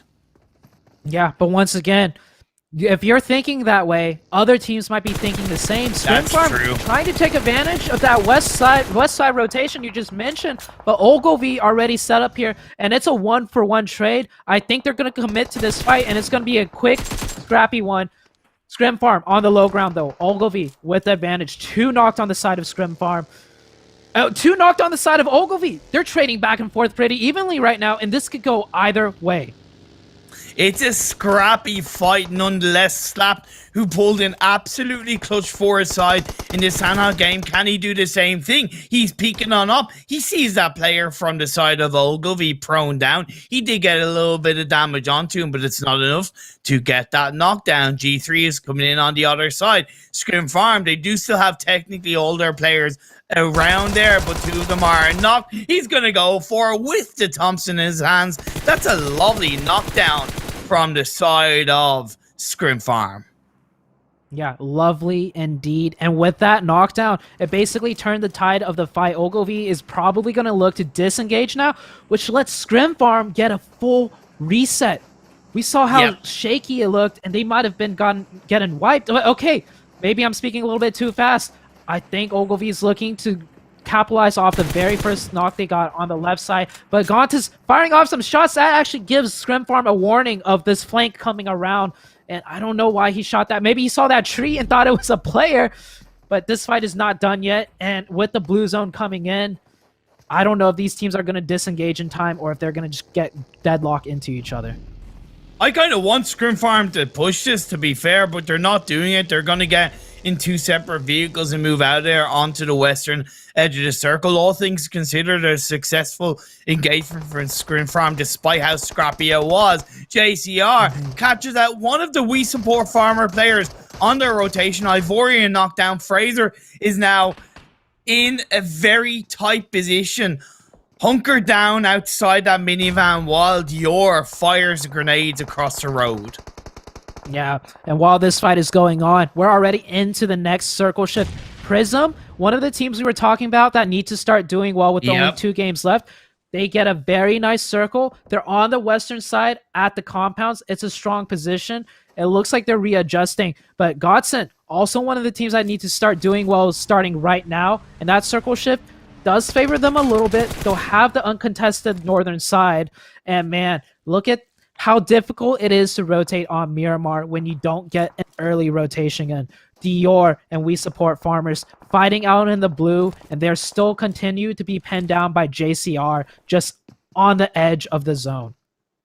Irwi does have 5 first aids. I don't think that's exactly going to be enough to pull off a heal strike. It's a little bit too early for that, but it will allow himself to sustain a little bit longer coming into the phase 4 blue zone pushing in. Again, Scrim Farm, they must have lost Jagger on their rotation. I don't know exactly when it happened, but they still have 3 strong. Mizexis and the side of, I didn't see quite exactly who, JCR exactly rotating around them. It's a cluster. It's a fluster as Ogilvy gets caught out by Mizexis. Yeah, this is what happens when you get those hard shifts. And this hard shift in particular went up to the mountaintop. So that's why we see so many teams still on the low ground getting caught on each other on rotation, fighting their way in. Now, Scrim Farm has managed to make their way in, but JCR smells weakness here off of that knock, and luck with that grenade. That should be another knock. Oh, close, but no cigar. Oh, I'm so glad you said that phrase. I was just thinking that in my head, but will this next one light up? No, it does not. It's a little bit too far. A bit overcooked. First one as the smoke is chucked out. He's missing the mark. I don't know if they're just unfortunately bad grenades or if there's actually a little bit of a mistake there with how he's cooking those nades. It all comes down to his name. His name is JCR Luck. When you name yourself Luck or anything lucky, you usually get the opposite end of that. So missing those 3 nades in a row, but Murda with a nice flank right here. And this Molotov should be good. Oh, just Take a second to aim, Murda. I know this is the last day and adrenaline is pumping, but JCR, you're a team that's looking in a good. Okay, all right. I guess when you have 4 nades and 3 Molotovs, chuck them all you want. They will pick up the 2 kills on Scrim Farm. Not looking good for Scrim Farm. This team needs good performances still, and now they're only down to Gabby. They could just try and stay down. Gabby, just try and stay prone. I know you're trying to push back the members of JCR, but you're making a little bit too much noise because EFC are coming in on the western side, and you know how good they've been playing. They will have no problem firing up towards you. If I'm not mistaken, though, Prism got laid down to the ground by EFC. I'm so glad you caught that because I saw that on the edge of my screen, and we were talking about how Prism was in a great spot. I don't know how Shine took advantage of Prism. They should have had the advantage defending that position, and look at this circle shift. They would have been so heavily rewarded if they didn't break apart there. This is their second to last game. I don't think they got a kill point. They went out in plus 10th place position. That's not even, maybe they got 1 placement point, but Prism, they're slacking, man. They are definitely slacking, and that is not good to see. Godsent, though, in a good spot for that circle shift. Teams down on the south and the southwest once again have to shift into the circle. EFC are the current gatekeepers on the western side against JCR. Scrim Farm Gabby has been able to move away initially from that area, but there's still a couple of teams around there outside the circle looking to try and find a way in. So a straggler kill might be rewarded for G3 while Coops gets a knockdown onto Look. I will, of course, remind you that both of these teams have secured their spot in the final. So not that it's an unimportant fight, but there's nothing really at cost other than a cheeky little bit of pride, especially for EFC. They've already gone 2 chicken dinners today. Yeah, and Telly actually going down to Shine. I believe Shine is in zone 2, so that might mean EFC is pinned by Shine, as Shine, if they can have a line of sight onto Telly at that position, I don't know if they have a free location that they can rotate into. We see Godsent on the north side. EFC might just be running into those sight lines of Godsent now, which is really good for Godsent. They need to take advantage now with these nice circle shifts. I was saying on Sanhok, they got a little bit unlucky. This is the game that balances that out. Now they need to really just play it correctly and secure them points and secure them kills. Well, as far as you know, they got 0 kills so far, so they need to start picking up those kills. There's only 15 other players in the lobby for them, so at max it's going to be 15 kills. It will be a hell of a run with 15 kills and that chicken dinner at this late stage of the game. But with 6 teams left standing, you got 5 in front of them. EFC down on towards the western side of them. You got Team Ace outside the power grid buildings. This is a very interesting area for this game to end before Phase 6 pops up. Yeah, and Shine, still a 4-man team. Shine, a little bit out of the running, I would say, but hey, they're 4-man strong. If they get a nice circle shift and have that pop-off game we keep talking about, the 40 points they're coming in at right now could go up to 60, and then they just need another pop-off game. But speaking of pop-off, EFC, the team that's been popping off consistently, and they just popped off with that circle shift. Godsent, they're going to have to fight into EFC now, or they're forced to just rotate and edge in and just try to survive. Exactly, they have to fight. They tried to fight in Orangle and they ended up being blown out because EFC got ahead of them. But now this is a different map. This is Godsend's favorite map.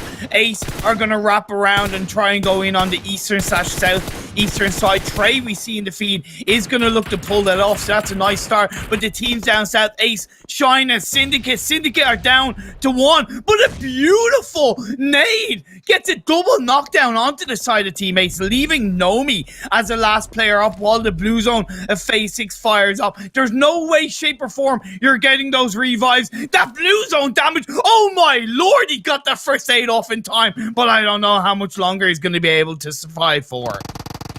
Speaking about time, Gabby is still alive from Scrim Farm, securing a 5th place position, and he's cooking right now in the blue. That's good placement points for the side of Scrim Farm as they really need it. And Oh, EFC, this is what Godsend needed. Godsend needed Shine to help them out, and EFC is getting peppered from all sides.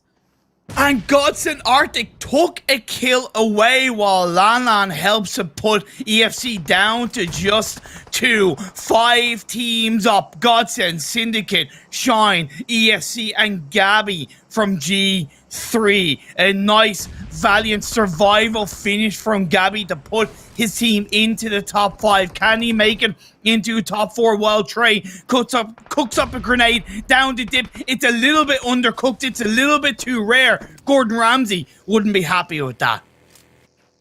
Something Gordon Ramsay would be happy with is the 13 kills on Shine. Absolutely insane. The very last day, something about it, man. These teams just flip a switch. If Shine wins this match with picking up, a couple more kills, Yep. I mean, we're repeating the narrative again. Like another team potentially in the running Exactly. to make it qualification.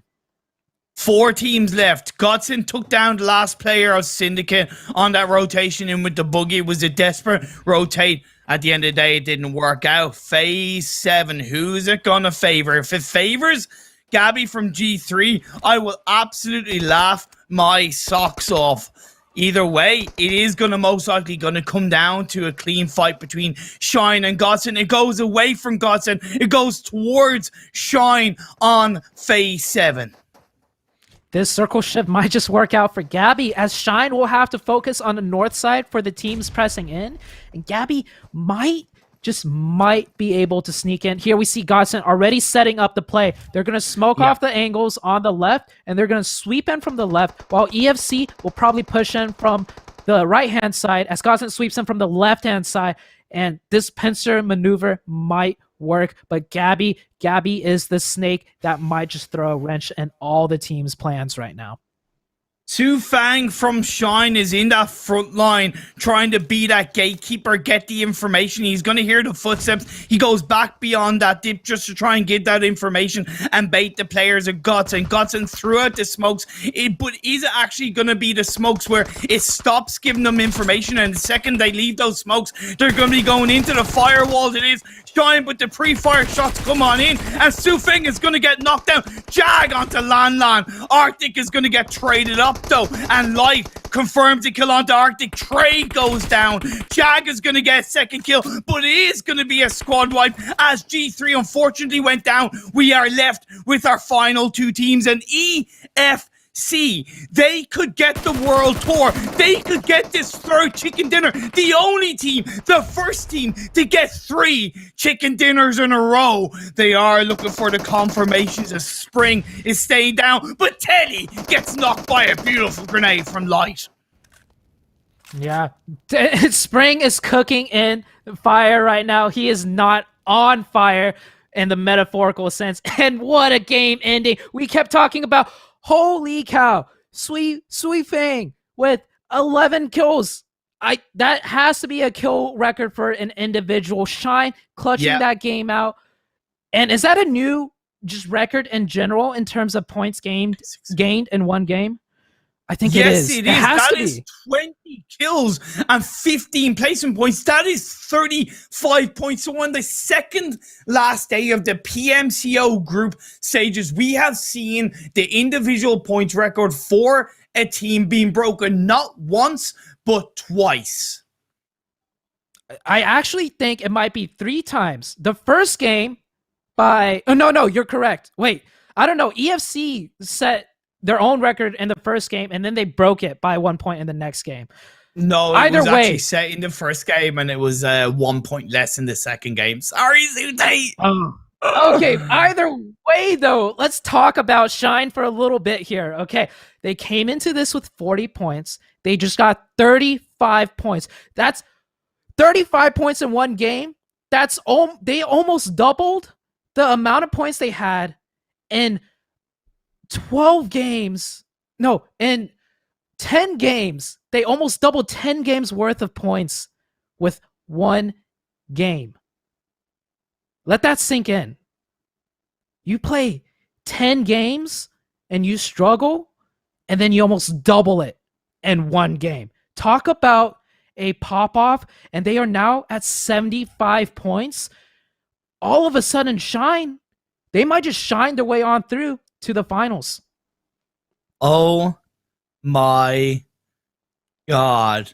We will talk about the overall standings, of course, after the break, but that was definitely a little bit of a teaser, what you pointed out for what is to come when we do break it down. But of course, Godsend getting a much needed solid result, but it wasn't anything that was pop off. It wasn't anything that was record breaking. It wasn't what they realistically, not directly needed, but what they probably want to help the pressure of the final game. Yeah, Godsent did a valiant effort. I like the plan they had, right? Push to the left side, use the smokes. That part was good, but it came down to the gunfight. I think Godsent is just lacking a little bit there on the execution. They have the right ideas maybe, but the execution was a little bit sloppy. Scrim Farm, though. Scrim Farm, G3. He got his team up to, I think, 5th place, which is a lovely extra couple of placement points. And with the 2 kills they got, they gave them 10 points total. That is, you know, that really nice, solid, extra set of placement points where they were already in a decent position, but it will very much help them coming into the last game. And I really love the resilience from G3 in those final couple of circles. Yeah, the snaking skills pay off. G3, a very veteran player, has been in the scene for a while. When we're talking about solo snakes, we only usually see the players that have competed in tournaments again and again and again be able to pull it off. Snaking, I think, is a thing you can only learn through the rite of passage. And that is, you lose your whole entire team and the pressure is on you and you hear gunfire everywhere and you just zone in and you channel that snake energy. Oh man, these teams are going to have to channel everything they have coming into the final game of the evening. I cannot believe it. For these 2 groups, Group A and Group D, it all comes down to this. We have a quick break though before that, so don't go anywhere. We're going to be heading over to Erangel in a couple of minutes. So see you guys soon.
OnePlus 8 teeth. This has the 120 hertz, so it is wicked smooth. 15 minutes will get you charged up for a whole day. And this has a quad camera too. We got a 48, a 16, a 5, and a 2 megapixel.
OnePlus 8 teeth. This has the 120 hertz, so it is wicked smooth. 15 minutes will get you charged up for a whole day. And this has a quad camera too. We got a 48, a 16, a 5, and a 2 megapixel.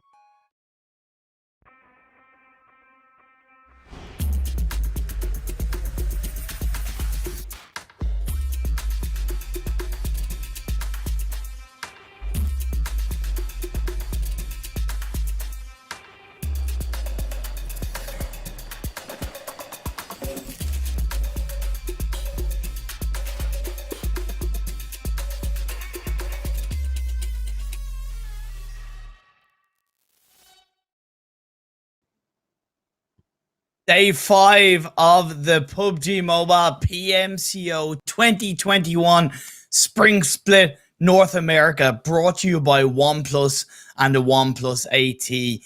One final chance for the teams in Group A and Group D to in some way, shape or form secure their spot in the finals. I'm Imperium, along with the wonderful Zute, and my God, what a 3 games we've seen.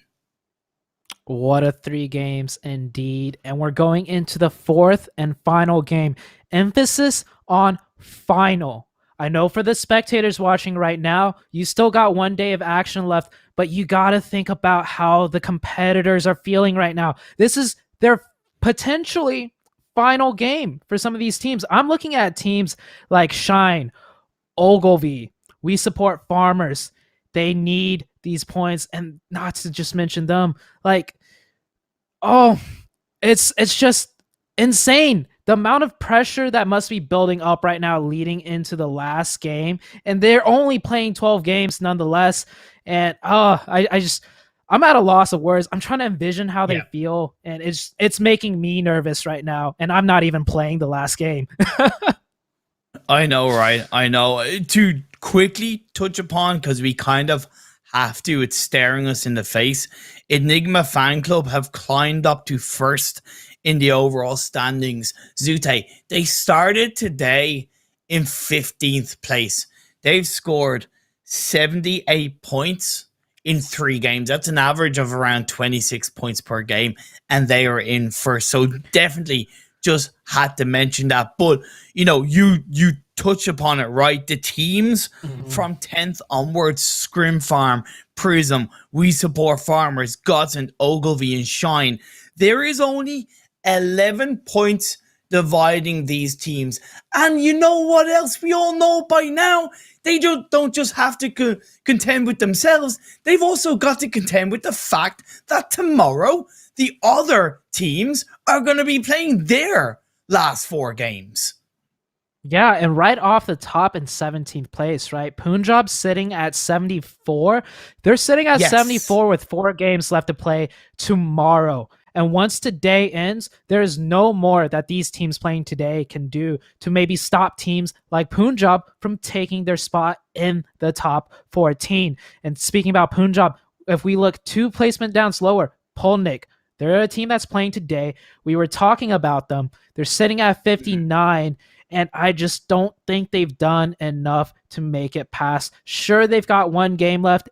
Even if they pop off, like I said, there's teams playing tomorrow that there's nothing you can do about, no matter how well you do today.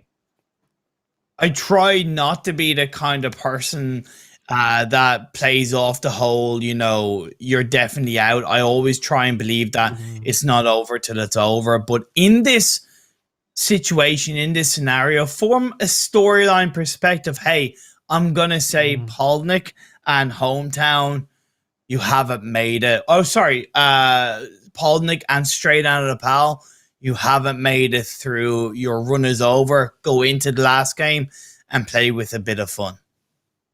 Yeah, definitely play with a bit of fun. And this format is so different, right? Usually we see a format where you always have a chance until the very end, but this is the very end, and tomorrow there is no more chances.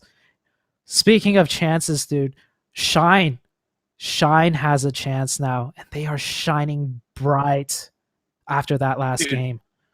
Dude, of course, a real tiny correction. They got 19 kills instead of 20, but either way, they still broke the game record with 34 points. And the last game is upon us. Erangel, the hollow green pastures, whatever you want to call it, the original, the OG, the Poggers map, however you want to refer it. Even if you hate the map, I don't care. We are into it, and it seems like it's going from the west over to the east.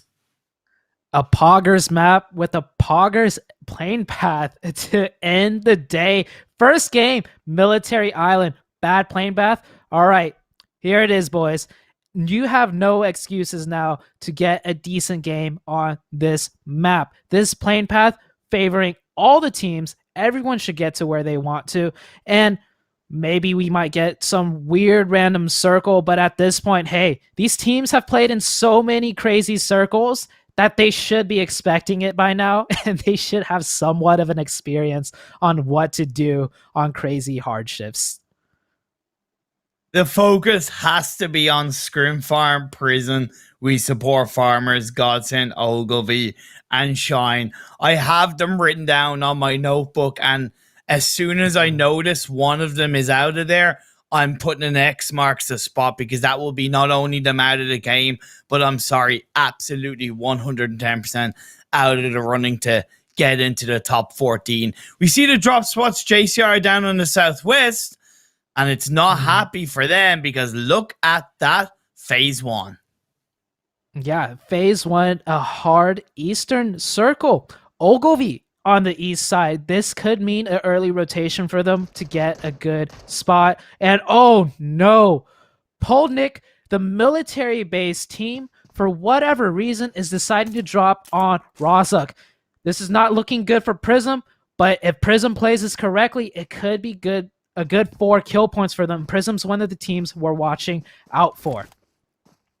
As far as I remember, in my boomer head, Polnik had at one point dropped in Rozhok, but when they got contested on one of the games, I don't know if it was directly by Prism, they did move and shift their rotation down to Military Island. Plus, that rotation was complemented by a lot of southerly plane paths, but it's not the case in this last game, so they have chosen to drop in Rozhok. I see. It might just be the fact that themselves kind of know, like, this is it. This is our last game. We're just going to do whatever we want. And so they're going back and contesting. Prism, do they know Devotion is here? Devotion scoped in on them earlier and didn't take a shot. So maybe this is going to work out for Devotion. Devotion all of a sudden has a flank onto Prism without even have to move a step. And this could really bite Prism in the butt, quite literally, as this engagement plays out. He is lacking a helmet.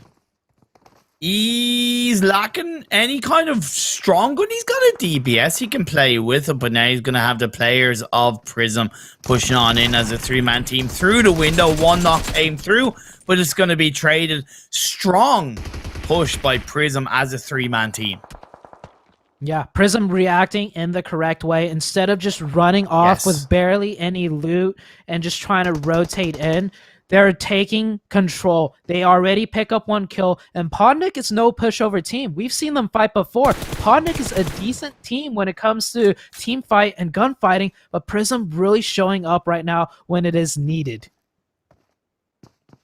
Man, Podnik down to 3. Prism keep themselves up as a full squad. One thing I loved about Prism there as well is that they kept Slump on the other side of the road. Even though it's not like exactly super high ground he was in, it was still that little bit of, you know, kind of pushback, that separation, that gap and information if Podnik did choose to in some way try to push across the road. So nicely positioned by Prism once again as Ogilvy down a player at the hands of Dior. Oh me, oh my. Yeah, Dior is just crushing dreams right now, slowly on the side of Ogilvy. Ogilvy, I said they had a good first circle. All of that is just countered pretty much by Dior. Sure, the circle stays the same, but what you can do with 3 players versus 4 is quite different, especially when it comes to holding a good defense, right? In that first circle, getting a central location. Now that they're down to 3, they might actually just end up deciding, a different rotation. Maybe they can't hold such a strong of a position anymore because they're down to 3. And the domino effect, it is slowly toppling Ogilvy, ever so slowly. They're not out yet. They have 3. We're super early into the game. There's still a lot of teams that still have to rotate and position themselves. So, fingers crossed for Ogilvy. That one death is not going to be the end of them. Shine rotating really nicely into this compound that's just across the road from the mansion building and also across the road from the outskirts of shelter, and it gives them a lot of information around, right? The dip a little bit further that they went past to get here is also quite a viable spot to hold on to. And by even sending 2 players into mansion, actually, no, sorry, not 2 players into mansion, Godsent were there, but either way, setting themselves into that position is really strong for them. Yeah, this position is really good if we have some more circles end around here, as the spacing around it is just all open terrain. And then you have the bunkers, right? Usually a lot of different teams will go to the bunkers and contest each other. So they have that little nice pocket of safety. Same with this side of Godsent. They're neighbors right across, but pulverizers, we were talking about have some fun with it. I think this is going to be one of the first car chases that we see. And pulverizers, I don't think is stopping anytime. Oh, okay. Spoke too soon. They stopped. But it's a 4v3. And Syndicate, they're going to return fire right here. Oh, lovely DP28 control from Brain. And one thing that you're seeing right now is so undervalued. If you have like less than 4 players in that car, is switching seats, because that automatically makes it harder for your head to get targeted and blown off. Yeah, it definitely does make it harder. But on the off chance you get really unlucky, you switch your seat into a bullet right to the head. But that's neither here or there, as these 2 teams are going to disengage, surprisingly. Syndicate, one of the teams that, kind of secured their ticket already. And we've seen them on day 1, how strong they are at team fighting. Yeah. I'm surprised some of these teams aren't just going all out, right? Just taking every fight they can. Maybe they're using it for practice. Maybe they want to practice their rotations. That might be it. As far as rotations go, EFC, we're seeing another rotation out of them. Are they going to mimic that game? Number 1, where they rotate around on the edge and take all the fights that they can. Man, and if they were to get 3 chicken dinners in a row, that would be, of course, monumental, not only to them just really securing themselves as one of the best, but even to be the first team to get 3 chicken dinners in one day for this North American group stages. And they do already hold a little bit of a record in the sense of they're the only team to get a back-to-back chicken dinner in the North American group stage. We've had one team get 2 chicken dinners in one day, but they've been split apart. So nicely done by ESC, at least to hold on to that, whatever it means to them, but that record nonetheless. Yeah, almost a back-to-back to another back. That Miramar game we just saw last game, they could have potentially won that. And I know it's in the past, but I saw a chance for them when Godsent was fighting Shine. They might have had a chance at third party that, but that's in the past. We're in the present, and we're in the final game, and we're in a next circle shift. Let's see where it goes. It does central up quite nicely to the north, so we're not going to see that crazy ending if it had shifted hard down to the southeast. A lot of these teams are in decent positions. Godsent, they took that position 1 circle earlier. That circle, I think they're going to continue staying there. But Scrim Farm and We Support Farmers, these are the 2 teams that are in contention. And I think this is research. This is planning. We Support Farmers, camping Scrim Farm out. And it makes me think, why didn't Scrim Farm opt to go for the Western military island bridge, right? Because the plane path was quite up north to the point where nobody could actually drop.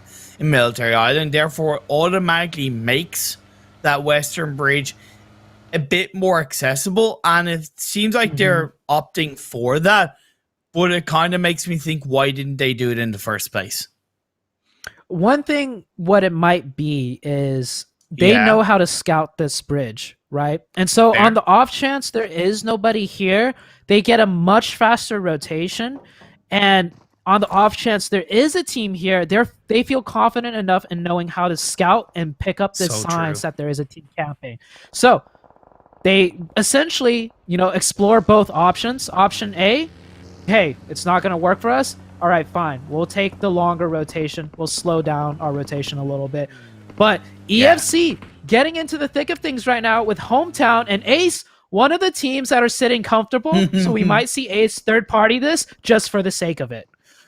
Yeah, just for the memes, just for the dreams, just for the good old Elevate. The two players of Hometown inside that 3-stack building are going to stay pretty much separated between the ground floor and the top floor, while EFC do push in as a 3-body team. You noted Ace, and it seems like they stopped quite nicely positioned with Peaceful further down the hill by a rock, just to give a little bit of a closer perspective, while Grave, Midnight, and the 4th player of Ace hold on to a higher ground position.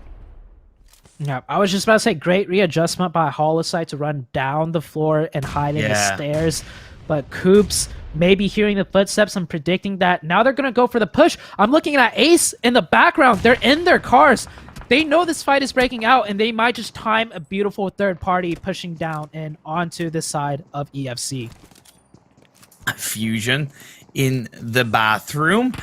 He is just staying prone down. The pre-fire shots from EFC will get that knockdown without suffering any casualties, and maybe Ace underestimated how quick EFC were going to be with that engagement, and they kind of missed their opportunity to strike. But the 4th player of EFC is up in the high ground open area overlooking the 3-man team of EFC. Now he has exposed his position a little bit, made a bit too much noise, but the members of Ace are getting pinched. Yeah, and the members of Ace put themselves in that pinch. I think their idea was, we recognize one player split from EFC. Let's take him out first. But Spring putting those shots in, slowing Ace down, and Ace just getting stuck. But now EFC has to respond in turn, as the rest of Ace is all going to try and single out Spring here. And Spring holding on for dear life now. Spring's got 2. One with the grenade, one with the DP-28, but you do have Grave on one side and a further distance. An arm shot. However, Nomi shuts him down with the grenade. I'm a little bit surprised that the rest of ESC aren't reacting as quickly, but now they're moving in. Telly pushing in on the buggy. You have Coops on the other side trying to make that little bit of a pincer effect, while XTV is going to continue behind the players of Ace. But Nomi gets another beautiful grenade onto Telly, and that instantly wipes away ESC's advantage. Yeah, that nade was so important because it just instantly shut down one side. We saw Ace being pressed on all sides. Their south, their north, their east. But that nade shuts down the east, and it will force another side of EFC to give up and go for a reset and a revive. Ace right now, I don't know what their plan is. It looks like they're trying to disengage that. They have the best advantage they could get right now with 2 players knocked, and they need to take advantage of it. Or they could just leave right now while they still have the chance. Oh, nice bait play coming out from the side of Team Ace, leaving one in the vehicle, looking to bait that player, XTV, into that knockdown. Nicely done by Ace. Nomi is going to take that kill, and he's looking so good in this game. And what a turnaround by Ace. We've actually had a bit of a switcheroo. Ace has the compound advantage against EFC. They have the kill advantage, and Spring, the first player to get knocked from EFC, is now the last player alive.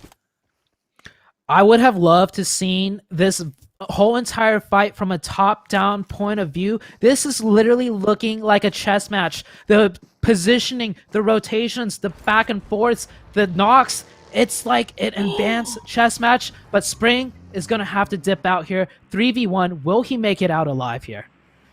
I'm a little bit surprised the Ace players got out of the vehicle. If they had them all pushed in, they could have gone for that US play. But either way, because the phase 3 did shift over to the east, those two teams were outside the circle. But while the other teams have been able to pull in a little bit, it's given a bit more space to the last player of ESC to push in. What I am surprised, one thing that I did notice is that Godsend stayed where they were. I thought they were going to push a little bit more north towards either Mansion or the compound to the west of Mansion, while Ogilvy and JCR take a fight. This is a very important fight for the side of Ogilvy. That player in that off angle, which was Gontans, did get knocked down, I believe, from JCR in the backline. However, before that, he helped to get that knockdown onto the players of JCR.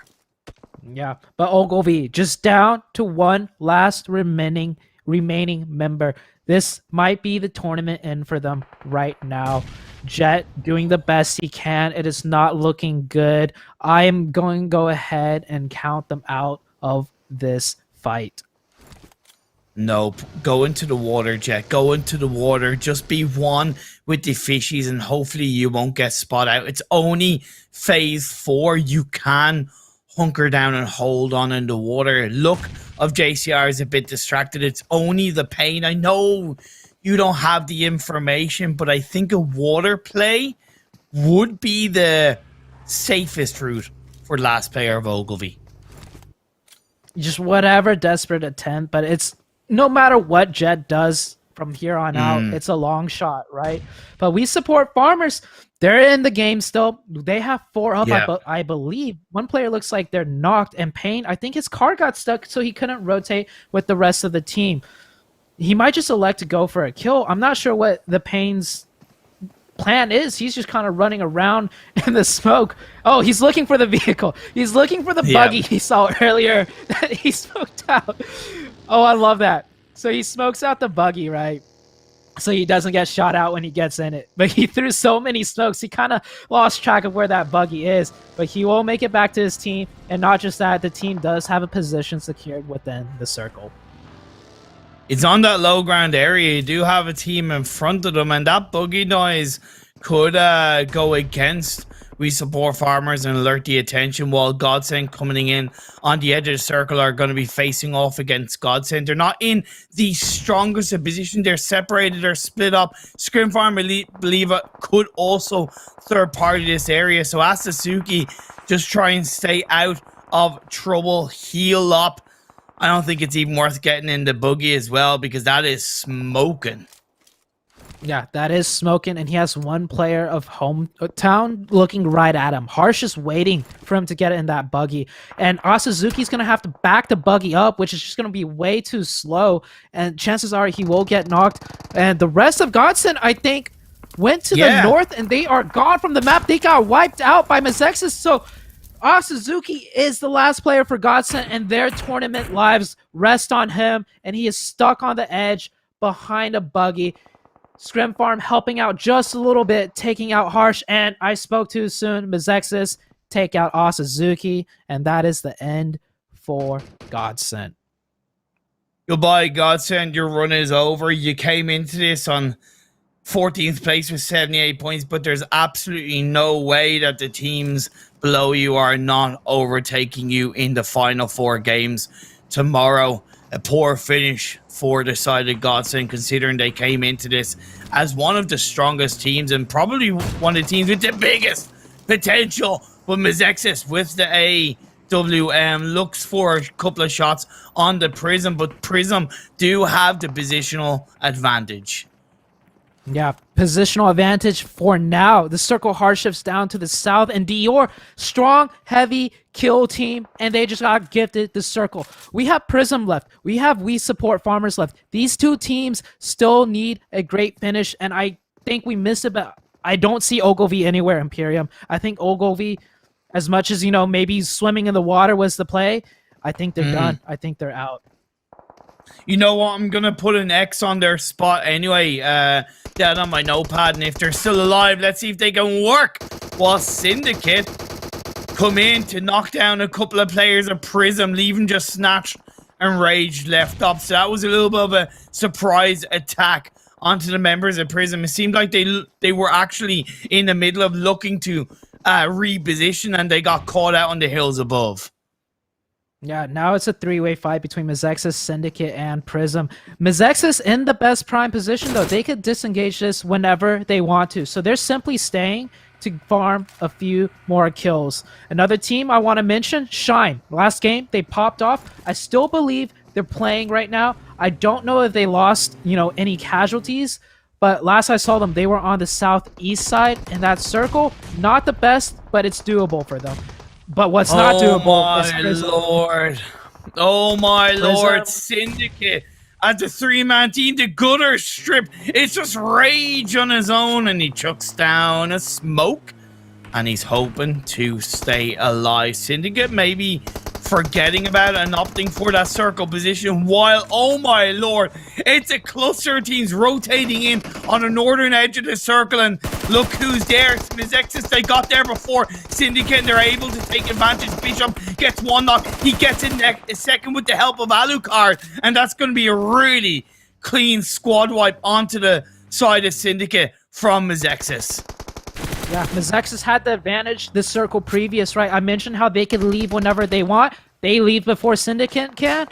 And Syndicate is out. Prism, though, trying to make their way in. They're still 2 up. Their tournament lives are not over yet. But last-ditch attempt, they're forced to drive straight into Prism himself. But Scrim Farm is still in the game. They're doing the best they can. They pick up 1 kill onto Prism. And Scrim Farm, if this circle shifts away from them, they have their work cut out. But hopefully, they will get blessed. And maybe they can make it on to the next stage of PMCO. Oh my god, 9 teams, 24 players left in this game. Dior on the hills of Prison overlooking multiple teams straight out of Nepal. They may be out of the running, but they are inside this next circle that shifts down south in the favor of 2 of the Dior members, so they will most likely gather themselves up as a full squad down on the southwest side. Yeah, this circle shift is not pretty for any teams besides Dior. And I believe straight out of Nepal on the southeast, they're still in the match, but I don't think, even if they kill an entire lobby right now, it would not be enough.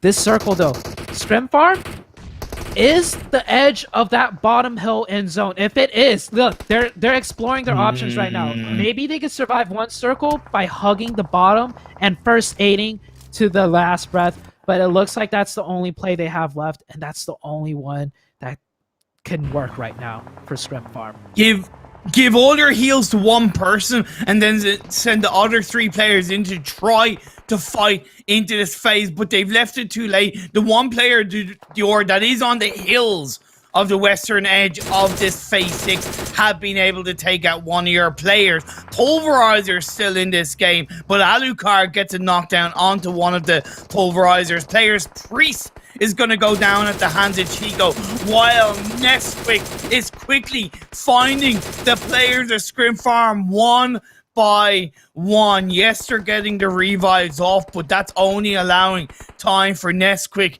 to find even more damage. Yeah, the tournament lives are closing for so many of these teams. We support farmers. They're still up and they're in. Oh, they're not even in the zone yet. I don't know. This last game, all the teams that really needed a good finish, they're all being taken out early by some of the other top dogs. And Dior, definitely one of the biggest ones right now with their positioning in this endgame circle. As far as I know, Shine are out of the game as well, so I've marked their name off the list as well, as we are left with our final 6 teams. Scrim Farm, Mizexis, Dior, We Support Farmers, Pulverizers, and straight out of Nepal. Chico of Mizexis looking good behind that rock in the northern tip of this phase 6. Russell right now cooking a nade. If they could get this opening onto Nesquik, it hits, but it only hits for half. I don't know if it was 6 cents out of Nesquik, but he did back up just in time, or else he would have gotten knocked there with no chance of revival. Look at the spread from Dior between the western side and the southern side of this phase 6. It is complete control between the higher ground and the lower ground, but Russell finds pulverizers, and that's them out of there. Also, Scrim Farm have been taken out of this game, so it is going to be down to Mizexis. We support farmers straight out of Nepal and Dior. Yeah. Right now, we support farmers. They're down to one player. The two big heavy-hitting teams, though, are so focused on each other. He's got to just try and snake this in and hope the straight out of Nepal member doesn't spot him out. It's a 4v3, v1 right now, and the big fight is Mizexis and Dior. When I talked to Singh, he said they were feeling calm and composed, and if there was ever a moment, if there was ever a game, if there was ever a situation for you to be calm and composed, it is Singh in this last game of the day. Last game of the day, for sure, and Singh, all the cards are riding on him. All his teammates right now are watching from his POV. He's hearing all these gunshots. He's trying to take it all in, but the only thing he could do is try and remain quiet. And Mizexis is shooting shots towards Singh, and Singh goes down. And that is, we support farmers out of the game. Singh went in on that buggy, and maybe he left it too late to push in. Either way, he had very little information. He went for the push, and he finishes up in fourth. It could still be enough. We'll, of course, find out tomorrow, but that is going to be then. This is now. We have our final three teams, Mizexis, Dior, and the one and only straight out of Nepal. Straight out of Nepal may not be in the running to get into the top 14, but they are going to look to end on a bang. Definitely. And Dior, we talked about them the days previous. They're set up on the high ground. They have 4v3, v1 advantage. But Russell, straight through the smoke, getting Yahir.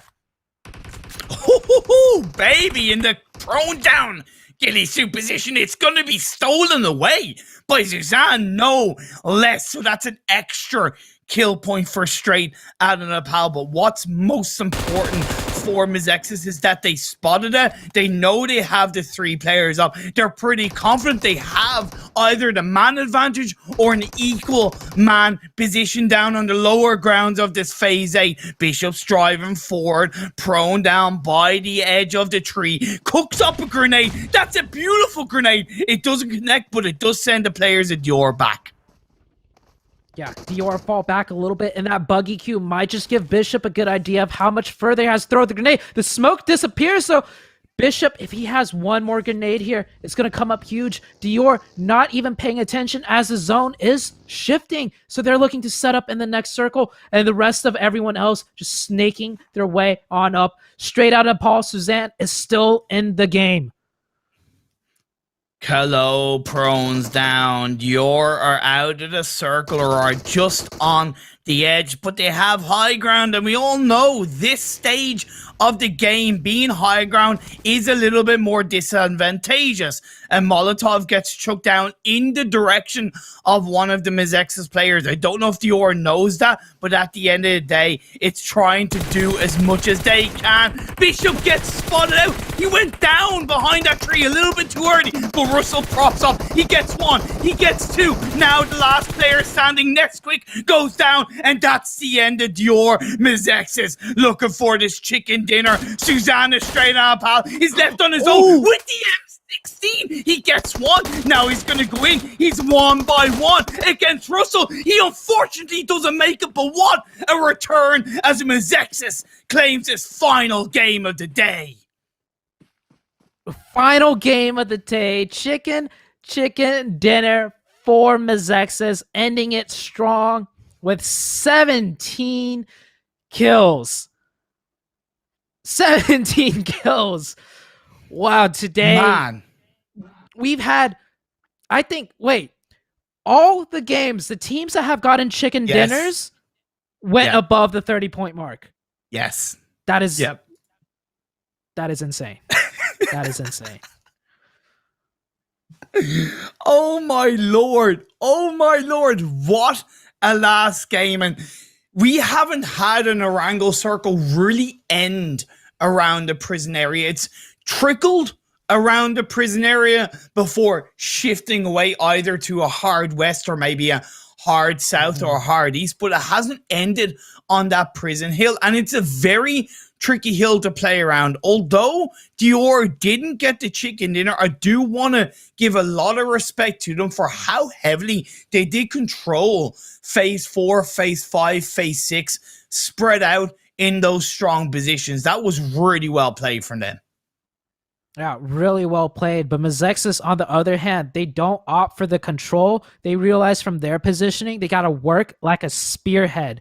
And they managed to spearhead that ending through. It did get very close. That M16 burst from straight out Nepal. Hey, I know they didn't make it. I know this is their end. But what a highlight on the very last game for them. That M16. You don't see a lot of players manage to pull it off, but clean first knock, and he almost took down Russell just as well.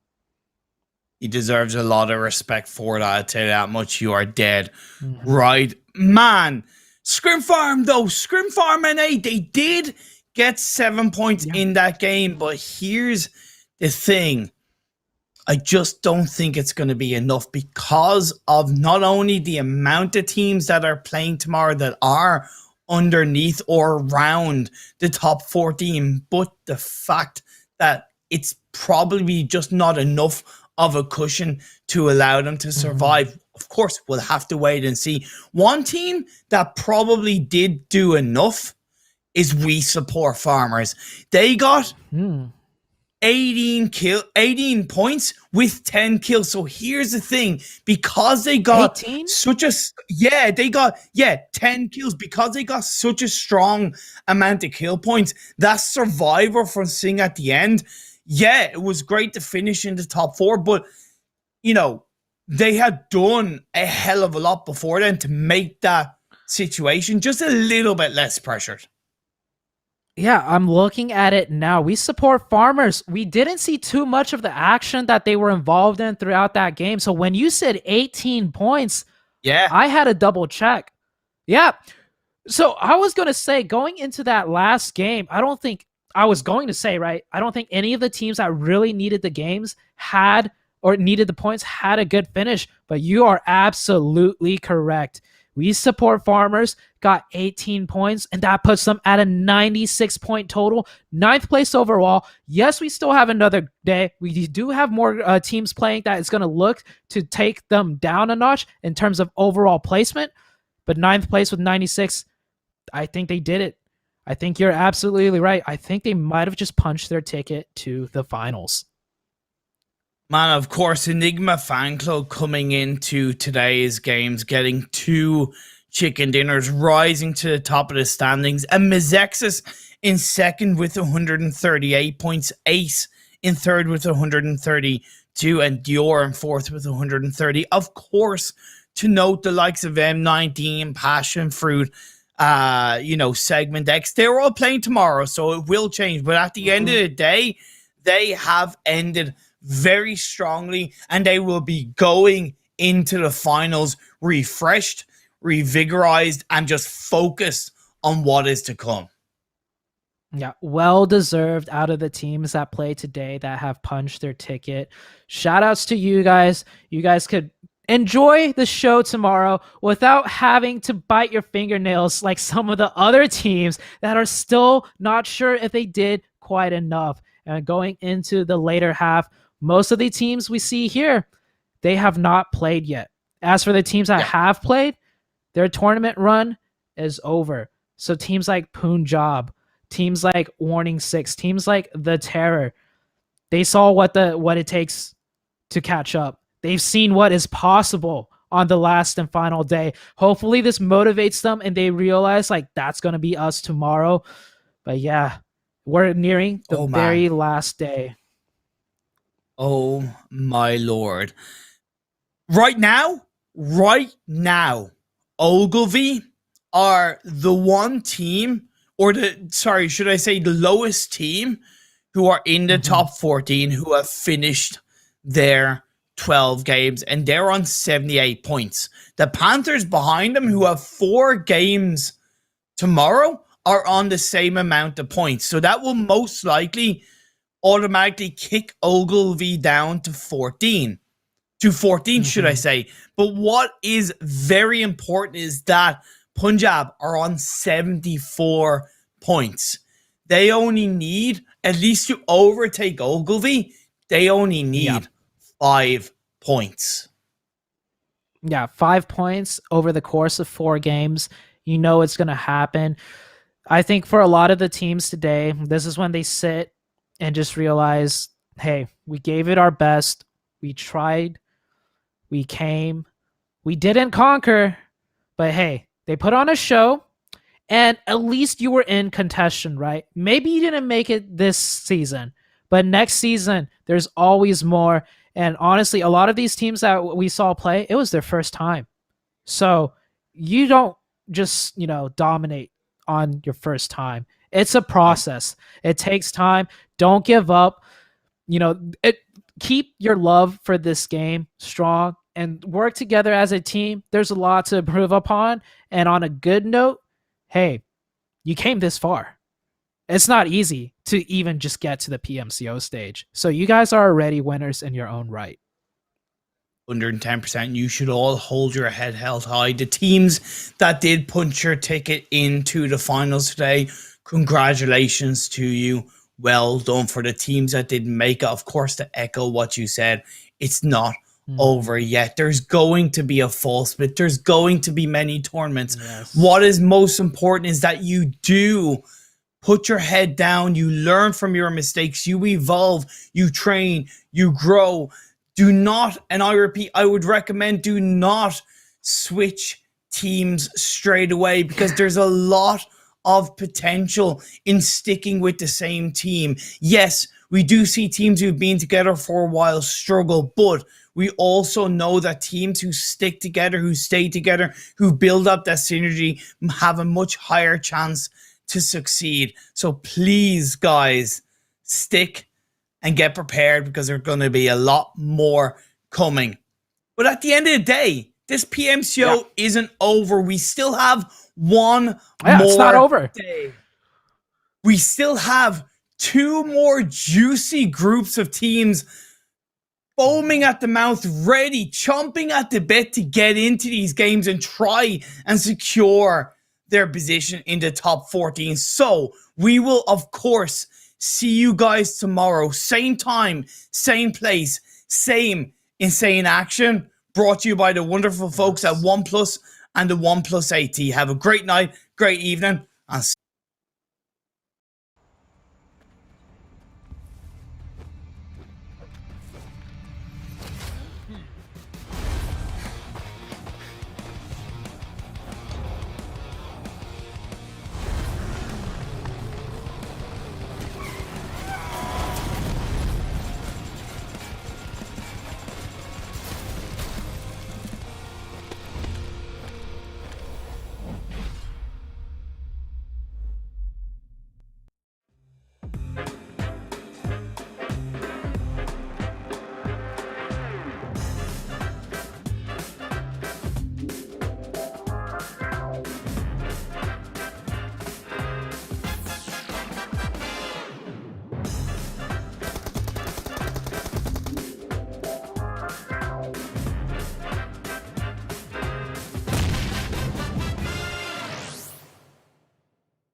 OnePlus 8T. This has the 120 hertz, so it is wicked smooth. 15 minutes will get you charged up for a whole day. And this has a quad camera too. We got a 48, a 16, a 5, and a 2 megapixel.